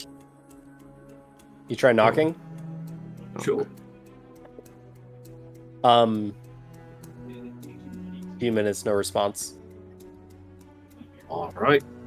Guys, if I knock a bit harder, You want to try picking the lock first? damn it. Yeah. I very disgruntledly get up. Kid. And give him Bardic Inspiration. It's a Uh, D6. see if I'm efficient. Yes, I am. Natural one. Oh, dude. What is... How? That's like my third one tonight. Wait, you said Bardic Inspiration. Yeah. Nothing there. What did you roll total? 4. 4.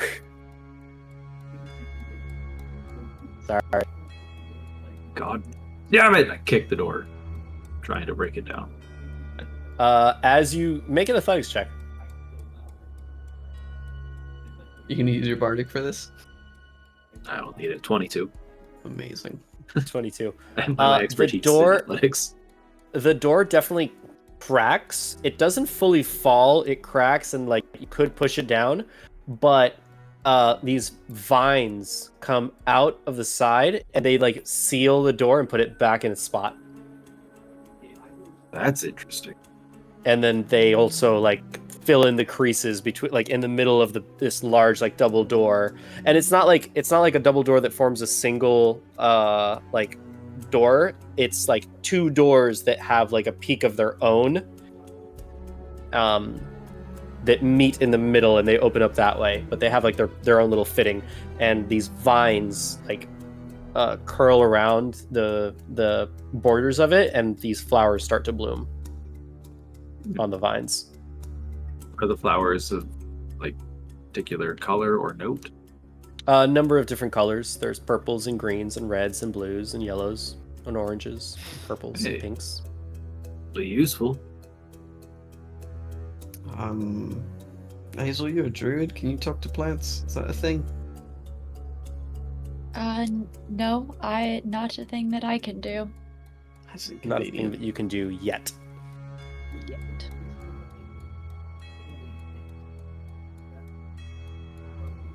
Do you want to give it another go? Well, feels like we gotta pick some of these flowers up. Use them up great. Okay, sure. Why not? You want to put flowers on the grave? No, in the holes. Yeah, alright, sure. Like maybe this is where we get the stuff to solve the riddle. Maybe. Okay, so you put one of the flowers, which are going to any particular one stone. No, we don't have information yet.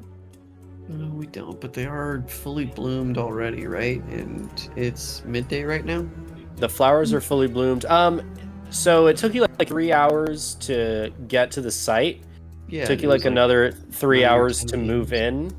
in. Okay, So like it's 5-ish. starting to get it. By the time you guys made it to the graveyard, it is like it's been like 2 hours since nightfall. Okay. Okay, alright.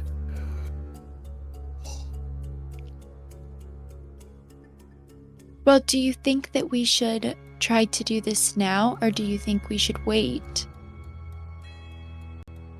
until the morning so that can be the first flower? We have the scroll, so we can make it morning, basically. And then fuck with it so that we can make it go through the cycle of the day. So how about we just do that? We'll go to the circle. we'll use the scroll. Whatever flowers start to bloom, we'll just put them on the oval things as they do so. Yeah. Yes, that makes sense. All right. If no one's in opposition, that's what we're gonna do. I'll use the scroll of daylight at the location of the riddle, and as flowers start to bloom, as it goes through the cycle of the day, they'll be moving those flowers accordingly.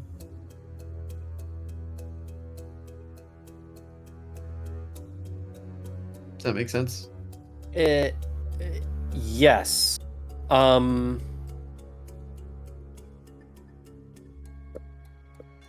don't want to tell you guys what to do, but I think that you should read the riddle again. At least focus on one stanza at a time. Sure. We could do that. In a garden where secrets lie, with colors that reach for the sky, 5 blossoms whisper, each in turn their order. A lesson you must discern. First, find the flower of dawn's embrace, its petals adorned with morning's grace. Let it greet the sun's first light, and the garden will soon come to life. Okay, is there currently a flower that has morning dew on it? No. You do have a number of seeds of varying kinds, all of which can be bloomed into flowers by your druid, but I don't want to just give you guys the answer. I don't know. Well, I mean, do we have spares? Y'all we can- just y'all can- start blooming stuff and see what happens? Well, we only have one scroll of daylight. I'm Right. assuming this means that we're supposed to have the seeds in the things before they bloom, not after. Got So it. they need to actually bloom in the stone. The problem I'm encountering is, how do I determine which seed is for which stone? Given outside of like a nature check. So Mercury's nature check told you that essentially is inconsequential. Right. So if The- they're all the- the same size, Or they're all the same flower, I then guess. there could all, in theory, be the same flower. So I think we can just put a seed in them as long as the seed fit. I mean, okay, sure. And then use the daylight scroll. I feel like it'd be more complicated than that, but sure. I mean, you could put water on some of them, I guess. But like, the second bud, a twilight bloom, awakens under the crescent moon. When the stars above begin to gleam, it shall unfurl a radiant dream. So that's not helpful. Right? Do you think we Okay, so should put The first one needs the sun. The second one needs the night. The third needs water, looks like. Mhm. The fourth seems like it also needs the sun. But The like maybe last the one- high noon sun. Mhm. Sure. How do you differentiate? Like, how long does the daylight spell last? I don't know. Let me look that up.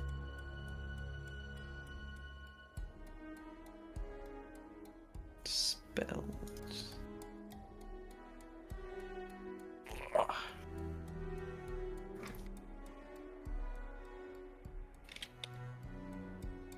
Daylight.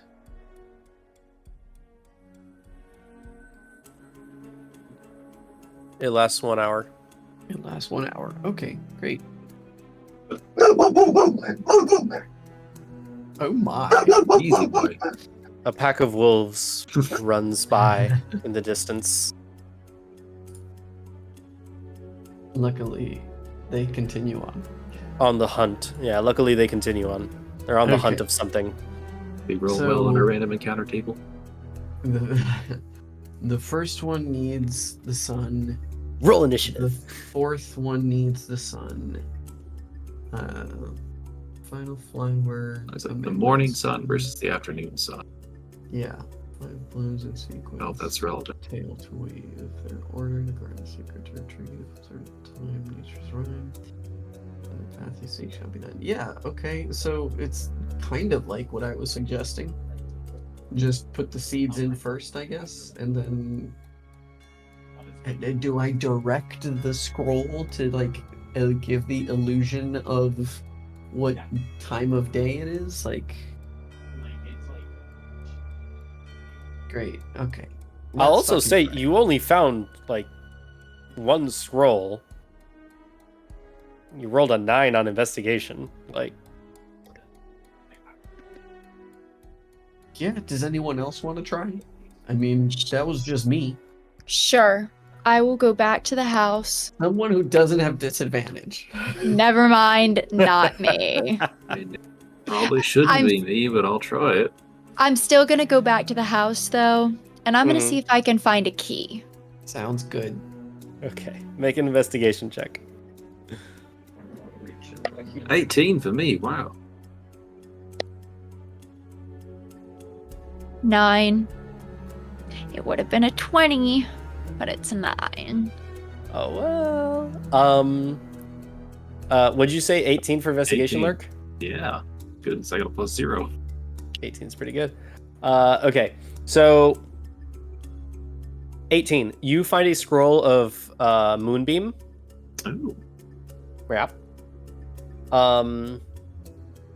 And you also find a scroll of darkness.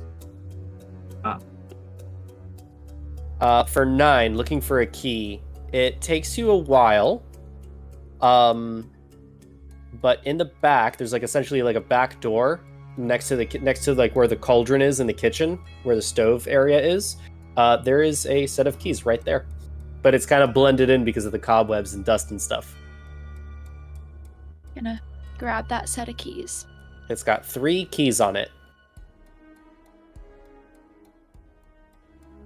All right. Now that I found the keys, I'm gonna make my way back to the place of worship, and I'm gonna try the keys and just see if one of them works. Will accompany her. And the vines retract. The door opens. Before you, as you enter, you see that it's like imagine like a Gothic traditional church, stylized in a more like Greek Hellenistic sort of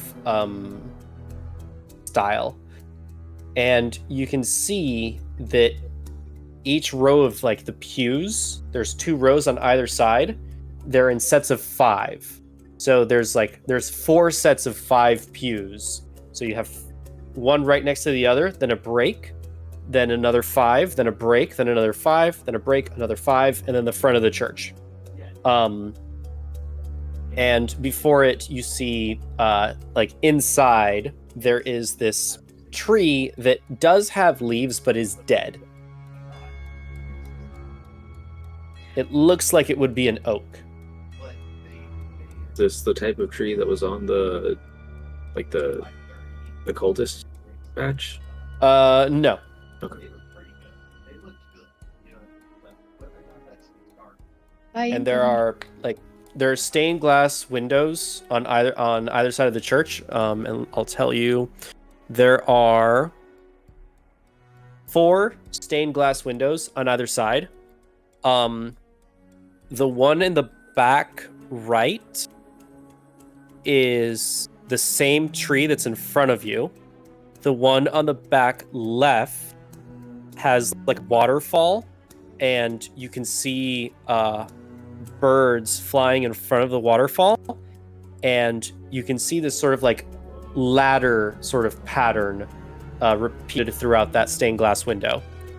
The one on the front right is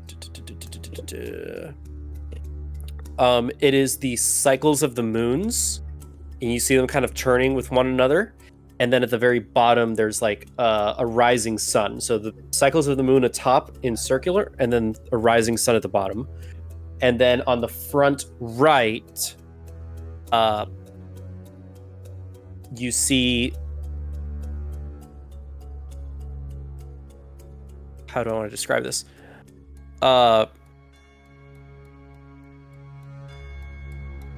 You see a landscape that it's a depiction of a landscape that has a river cutting down a valley, and there's mountains in the far front, and it's just like just about every other biome all the way to the end of the river at the very front, if that makes sense.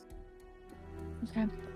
When I'm looking at these, do I notice any like I know I see the oak tree, but with the waterfall or the other two, do I see any like plants or flowers that are clearly depicted in them? Only in the front right one. Only the oak tree? Or No, the, only the landscape. Only the landscape has depicted Okay. like foliage. Okay. Can I go and look around for any like scripture or other or books or really Yeah, sure. anything? Make a perception investigation check. All right. So just so I'm clear, those were depictions of basically the four elements. Is that right? No. No, it was a waterfall, an oak tree, landscape with a river in the middle, And the moon cycles with the sun at the bottom. moon cycles. And the I- sun is like in dawn position. Mm-hmm. I rolled Or a 9. setting. You rolled a 9. There's a lot of papers like on the altar at the front. There is a holy book there, but it's old, dusty, ancient, and illegible to you in a language that is not Draconic. It is just old dusty book. Somebody might be able to read it. Maybe somewhere. Give me some time and I'll cast comprehend languages. Give me 10 minutes. And I will ritually cast comprehend languages. Very clever motherfucker. This is a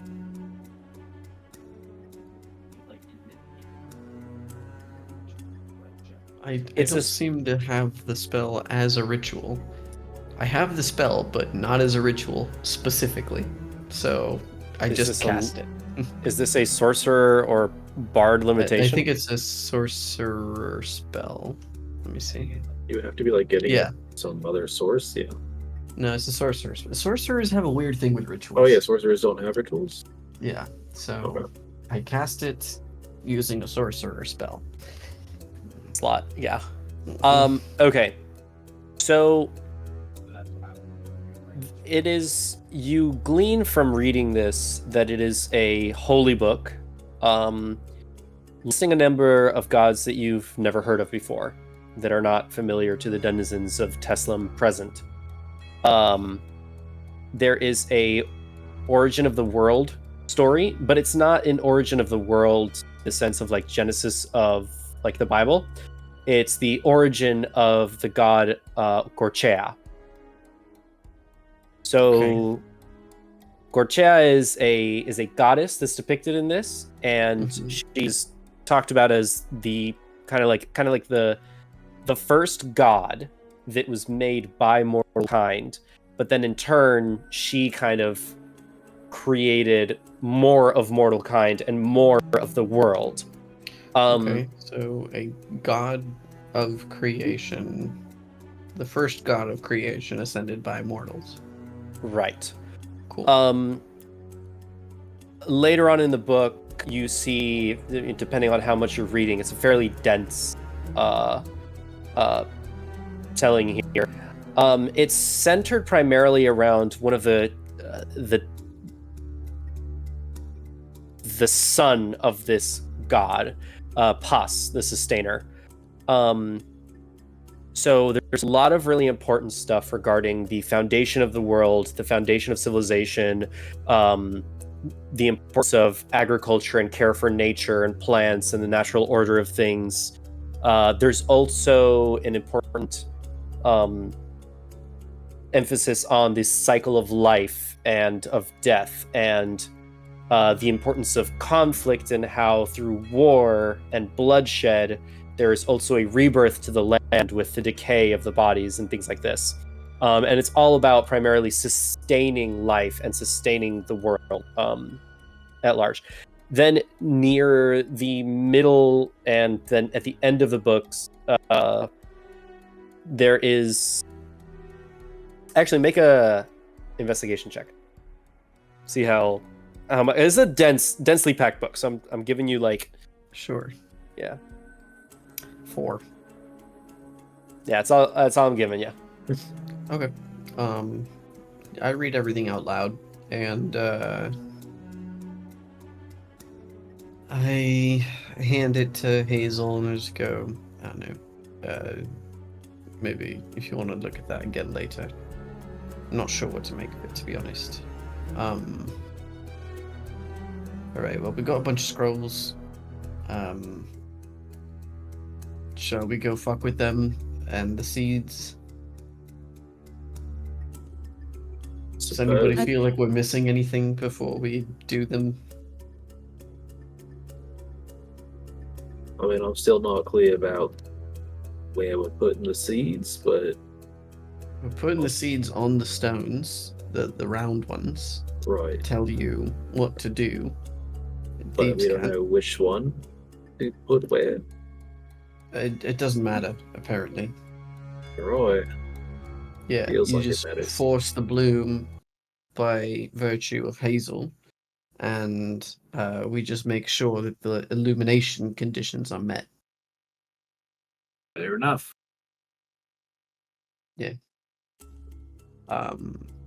So I guess let's go to it. Alright, we'll head to the first one. Okay. Alright, I guess I'm gonna use... So we put the seed... We'll put the seed in all of them first. Okay.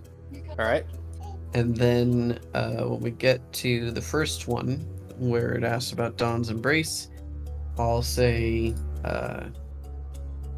okay, I guess this is where we work our magic. I'll cast the Daylight Scroll spell.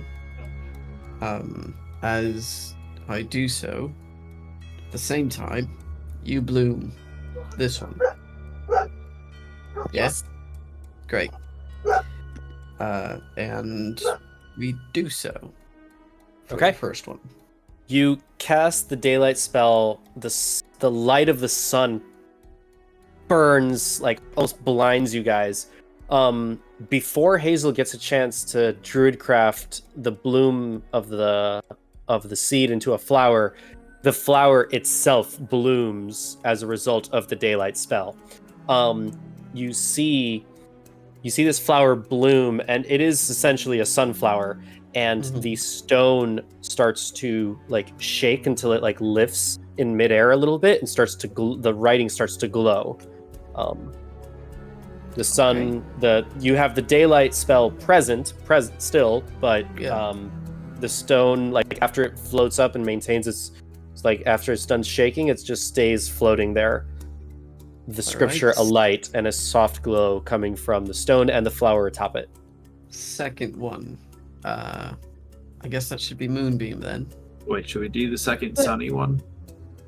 Yeah, that's what I was thinking. Do you think Alright. we should go in the order of the daylight, since we only have one scroll, right? So we can only complete a full day, right? Yeah, let's do the sun Is that stuff. right?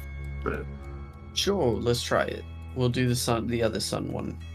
That's number 4. Yeah. Okay. You put the seed on the stone. Mm-hmm. Nothing happens. Okay, it needs Alright. to go through the cycles. So the second one, if Mercury could be so kind as to use the moonbeam scroll. You got it! Thank you. What's that? Is that a timer? You have 15 minutes after starting the first one to solve for all of them. She casts the Moonbeam spell, puts the seed down, casts the Moonbeam spell, and poof, same thing happens. Great. The stone levitates in this bluish, yellowish sort of color in the flower atop it. Okay, go on to the third. Loves the rain. I'll take the water that I brought with me. Yeah. From the house to see if that works. Okay. You place the seed, give it a drop of water, blooms again, a light blue with a pinkish hue to it, Great. as the stone floats. Really? Number 5. Lurk, do you want to do the darkness spell? Yeah. All the better for stealth. Read Wait, off the scroll. the third one, right? No, the third one's the says- water. Sorry, fourth. Yeah. Yeah. You guys haven't done the Okay. fourth one yet. Oh, the fourth one. Sorry, I skipped that. All right, we go back to that one. I have the daylight spell still active, so I just shine another light at it as we put the thing on. No good.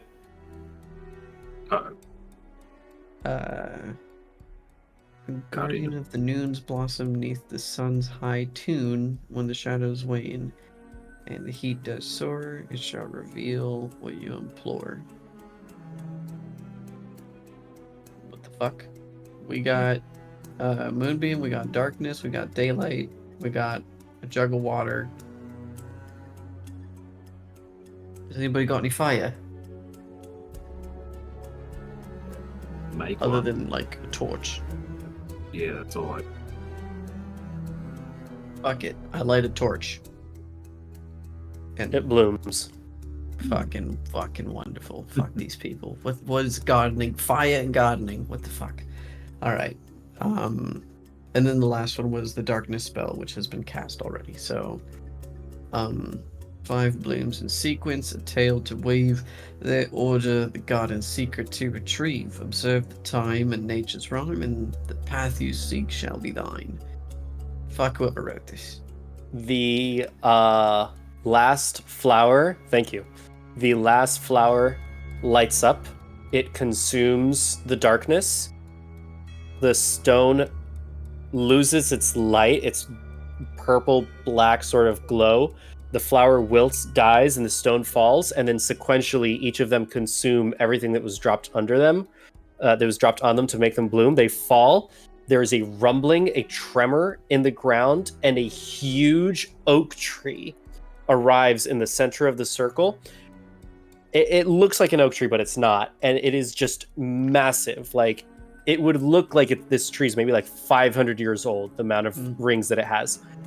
And it starts to glow, and sorry, I'm like making a little change here. Fireflies start to fill the air, fireflies of different colors, and there's all sorts of fruit all over the tree, just hanging from all sorts.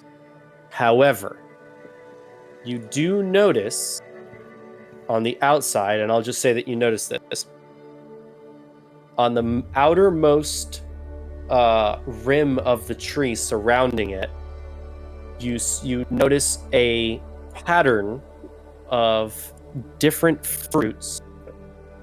And I'm going to send this to you guys right now. I feel like the first puzzle was a little too much There's more. already. There's the second puzzle. Jesus. Okay. But we can end it here tonight. I could also Three- just give you like the answer to it. No, fuck that. No, I can. no. Not I like the puzzle The way solving. that you present I that, love no, Yeah. fuck that. What's wrong with you? I'm sorry. I didn't think it'd take this long for you guys. Wait. Can you So repeat the setup? Like, are there 3 total fruits, or are there a ton of? No, fruits? there's a ton of different fruits in this tree. This tree is Okay. providing so many different fruits. But Great on temperature. the outermost rim of the tree, if you were to look at it from the top, there is almost a perfect circle of these fruits in this order that are around the tree. Okay, so and- this is the fruit pattern that emerges on the outside, on the circumference. Correct. And Okay. you notice this. There are 3 round fruits that are held together, one right next to each other, on different branches, different limbs, at the exact same height. Then right next to them, there is one yellow oval-shaped fruit that hangs slightly lower. Next to that, there are 2 green small fruit above the yellow one, but below the red fruit, if you were to, like, square them. Beyond that, then, is... I start playing as if it was a musical sheet, and I play the notes as if they were notes on a musical sheet. You do so. And the tree... yeah, that's the riddle. Yeah, that's Oh. right, you motherfucker. I was about to start playing Bejeweled. I was hoping you guys would kind of gather the pattern, though, of what the tune actually is. Well, if I knew what the center point was for the G key, I could maybe figure that out. But I'm gonna Yeah. assume that the 3 red round fruits are starting from the Do line as opposed to the G line or the Sol key. So Yeah, you know, it's hard to gauge from Yeah. that. But and you would be correct, actually. is that We Will Rock You? No. Okay. It's hard to tell.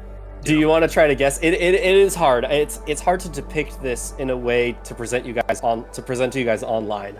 But I tried to do my best. No, that's fair. So 3 red round fruits. I'm guessing that those are single notes. One Yes. yellow oval-shaped fruit. I'm guessing that's you meant to do like a blanca, so it's like a 2 note. No. Or chat, Solid colors. Solid colors are single time. Striped colors are double time. Oval-shaped fruit, green small fruit with above the yellow one, below the red. Which ones have stripes? The one at the there's bottom. Only Last one one. that has a stripe. Okay. Yep. I try to keep it simple. Okay, so it's 3 lower. You could 3 probably lower. write this down if you wrote yourself some. Do. Oh, it's lower. Sorry, so it's do.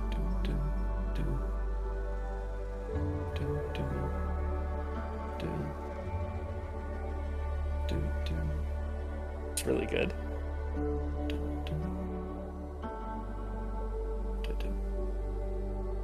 Oh, it's just it's held. Okay. It's not Star Wars, right? Nope. A little simpler.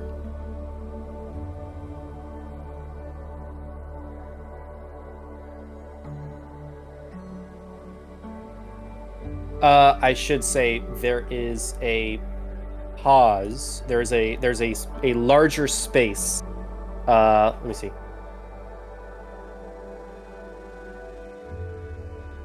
After the yellow oval-shaped fruit, there is there's a pause after that. After the first one or the second one? After the second one. Second. Let me edit that. Mhm.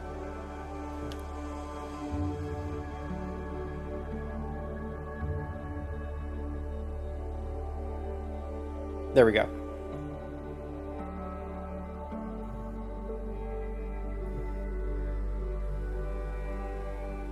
Yeah, I can't get it from this. It's Old McDonald. Oh, fuck off. I wasn't thinking nursery rhymes or any of that. Yeah. I, Yeah, there's. Yeah, okay, I see it. Yep. Yeah. yeah. Mm-hmm. You play the notes as you walk around the tree, and the fruit start to glow. Raymond does so all like pissed off. He's just like, I'm built for the fucking city. What is this fucking so special about this shit? As the fruit and the tree gain a stronger glow, you see a figure emerge from the tree. This ghostly spiritual being with like it. They wear a single like long sort of dress that goes down to their feet, but their features are very simplified. They don't have a lot of detail in their face. There's no nose. It's almost like a ghostly avatar of some sort, like not a real person, but like some kind of otherworldly being that is less detailed in their features. 2 eyes, a simple mouth, their hand. You can't really discern where their elbows are. They're kind of like waggly arms and legs. And this being floats to you all. It says, "Hello. My name is Palam. Thank you for bringing me." Isn't that the name of one of the gods?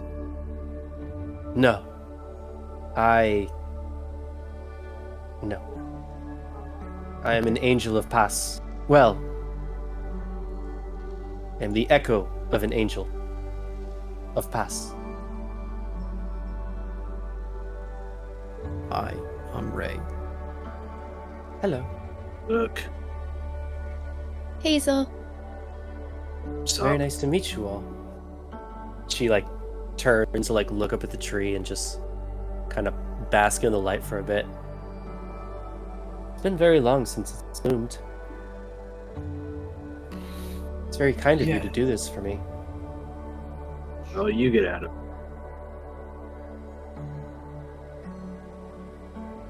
Beauty. Peace. Oh, I think by that I'm okay with it. What do you all get out of it? Gratification of solving a riddle. I'm not fucking sure. What can you do for us? What do you need? We need to find an object that fell from the sky recently. How recent? I give the specific date that was mentioned. It was like a day ago at this A point. day ago, roughly. I've been asleep for thousands of years, but maybe I can help. Sure. Cool. The more the What is- merrier. What does this look like? We got a depiction of it somewhere? Yeah, you have a description that Velinor gave you of what the weapons array would look like. Give the description. Sure. She flies up.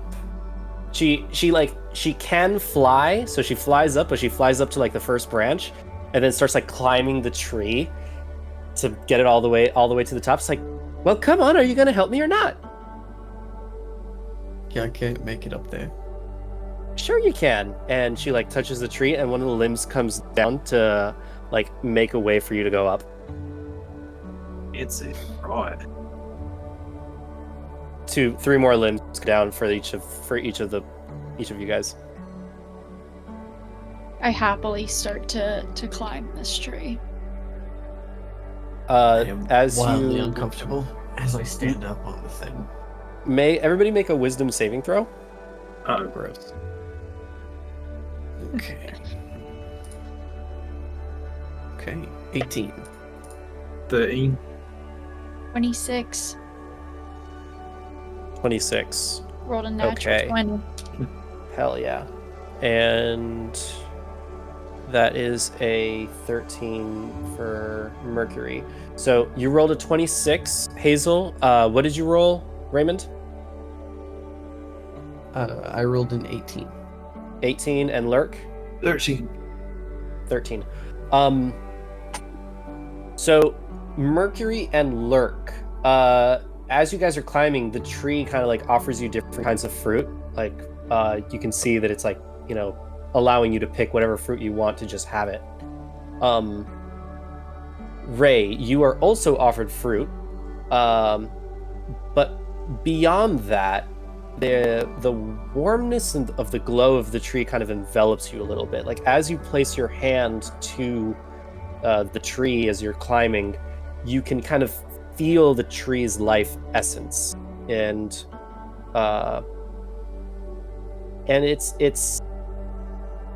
it feels, you gain a sense of like it's happy to be here and happy to offer you a limb to climb. Hazel, you rolled a 26. I didn't think that somebody would roll that high, so I need to actually look for something here. So if you will give me 1 second. I could just give you guys the answer what the riddle is. Freaking, come on. Sorry, wrong one. And I thought we had like done a good job with the other one in that I was like, oh, a minor illusion, the day cycle of stuff. You plant the seed and bloom it. That could have worked. It wasn't a bad idea. Freaking go get the scrolls, man. I know. I was thinking, well, you didn't need scrolls. Like you could have done this without scrolls. If you got creative with Druidcraft and minor illusion, that would have worked. But you didn't actually do it. Rude. Hazel, as you're climbing the tree, the tree doesn't communicate with you in words, but you learn that the tree's name is Magizchi, which means joy. It means happiness. It offers you fruits. It actually would you want fruits? Do you want to try, you know, some of the fruits that it has to offer? Try a fruit. Limbs come to you of what the tree thinks that you want. Like if you're feeling something a little more tart, it's offering you that fruit. Like it's more selective with giving you kind of what it thinks that you will like. As you all climb the tree all the way to the top and you look around, the clouds kind of part, and you can see the full moon and the half moon in the sky, and the stars are the brightest you've ever seen them, despite the full moon. And there's a moment of serene peace. And then Palam looks at you all and says, "There!" And as she points out, on the opposite side where the graves are, there's a little shed. And you can see just a smallest little blue glow from inside of the shed, far off on the other side of the graves. That door wasn't broken before, so maybe it fell in through there. Thank you. Yeah, thank you. I guess we gotta get back down now. Yeah, sure. She touches the tree and like the limbs kind of adjust to kind of like move you down. So are you the tree, or are you part of the tree, or? No, I'm not a tree, silly. That'd be so funny. Are you a tree? Are you a tree? I Might be. think so. No, exactly. I'm not a tree.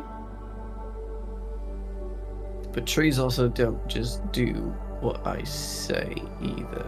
So No, but she's and happy to help. I'm made of fleshy bits, and I don't think you are. No. I don't really know what I am, but I'm not a tree. Because that's a tree, and I'm not whatever you are. It's a good Laundry place to start.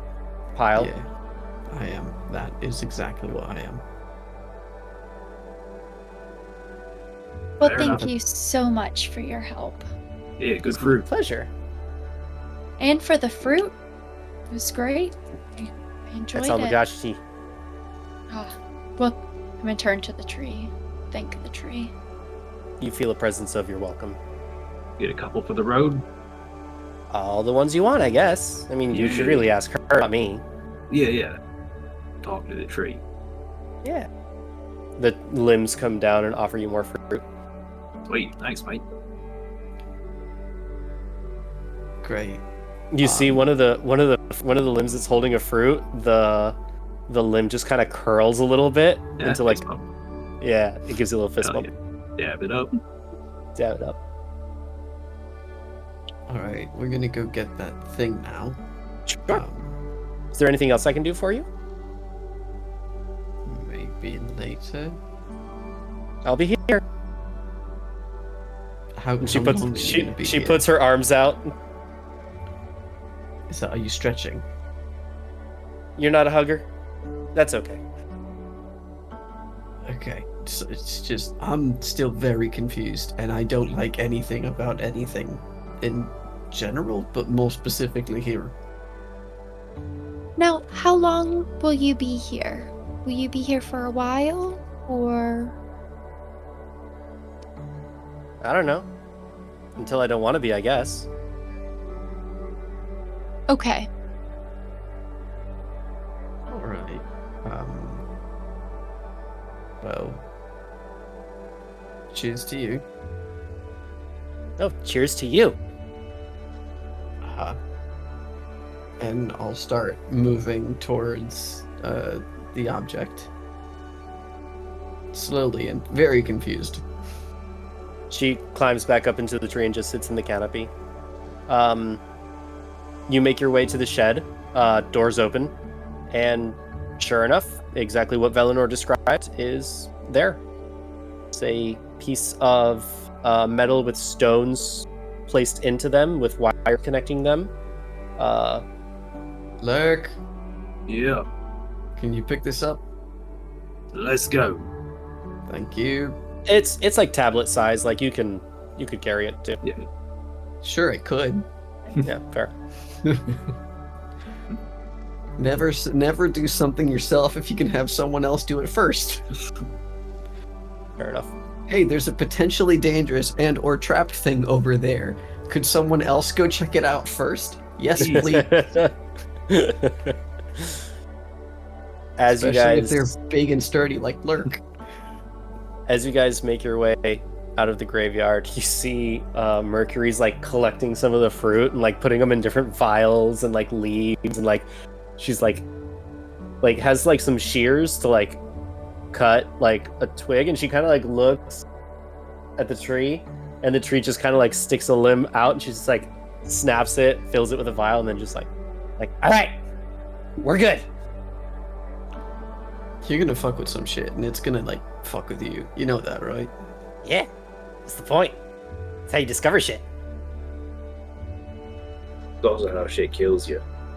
I mean, that's been my experience more than anything. Is it's you figure it out, and then or you don't figure it out, but something happens, and then you just stop being able to do anything. Maybe. You fucking wizards. All right. I'm an alchemist, thank you. I'm not sure that there's a functional difference in this specific regard, but fair enough. Well, she climbs your horse with you. So the difference between an artificer and a wizard, as you guys start taking off, she just starts like talking to you about like the nuances, the difference of different arcane applications and such. Yeah. Sure. Let her Right. ramble as we ride off into the sunset. Mm-hmm. I'm Into gonna the moon, like into the moonset. Yes. kind of whisper to Ray, be like, "This is all your fault." Yeah, fuck that up. That's on me. Yeah. Mm-hmm. So we just spoke with a tree angel. Yes, we did. I think she's more like an angel that's like friends with a tree.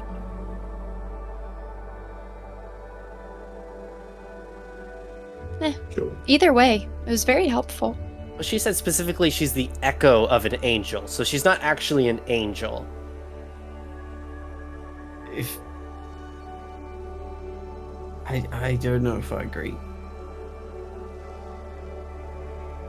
Right, look at the, an echo of me is still some of me. But is That's it you? sufficient, I'd say. Maybe. Sure. This is like, I think it's about the same. But fair enough. If I guess Well, see, but you you're made enough of like, you're made of flesh and bone. Like, echo is just like, for us, an echo is just oscillations of sound waves. And so the difference of that is that if your material is not made, she just goes on. All right. Yeah. That made me wildly uncomfortable.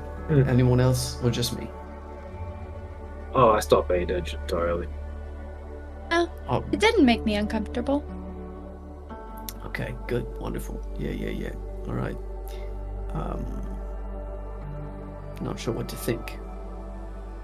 The tree gave me a nice, warm feeling, so it was kind of enjoyable climbing a tree.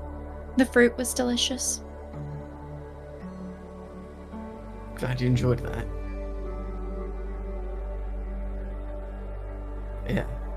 Been a good day. So We don't get Hazel. those. Yes. As you are on your horse riding back, heading out, and you guys all see this,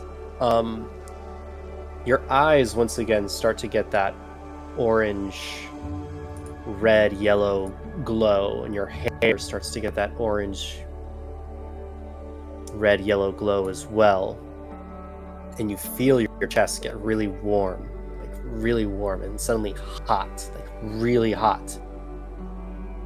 And before you, you close your eyes from like the discomfort. Like it's not like super discomfort, but it's just a weird feeling that you've never felt before. And as you open your eyes, standing before you, would you care to describe what your wildfire spirit elemental looks like as you level up? Ooh.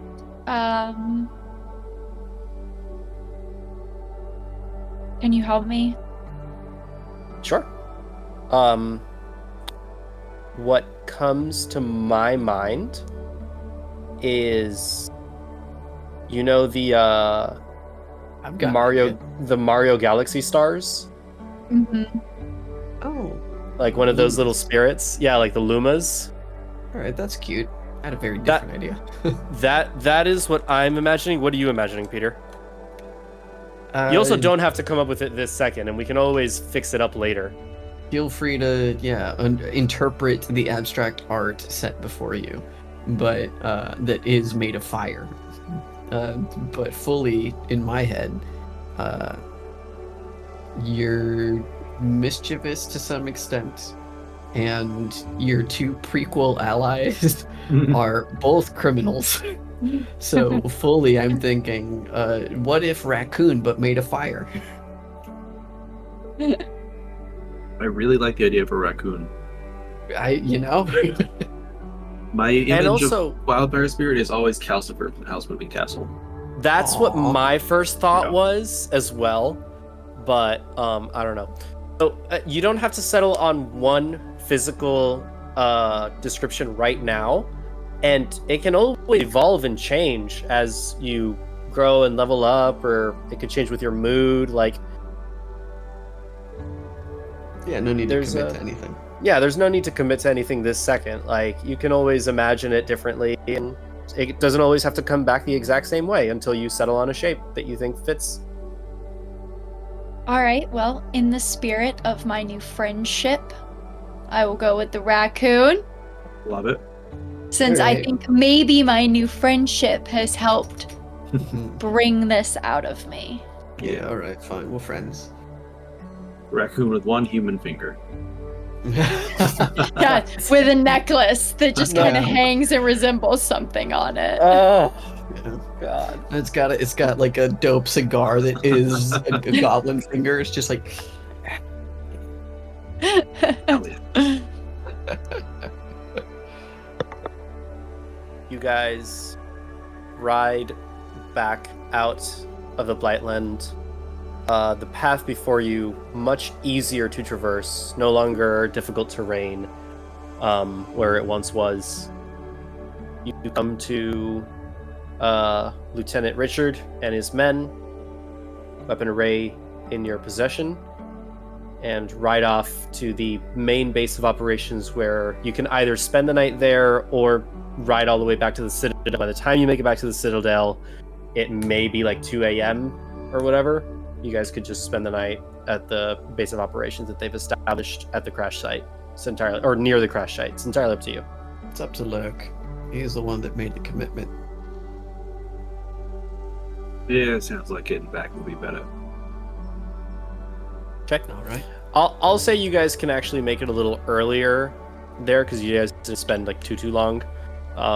So you make it back to the base around like 11, just in time for fighting pits to start. And the soldiers that are not dressed in their armor at all starting to come out. So we will pick up with that next time. Let's go. So Gee. thank you all for joining, and we look forward to having you for the next session of the prequel campaign for Hazel.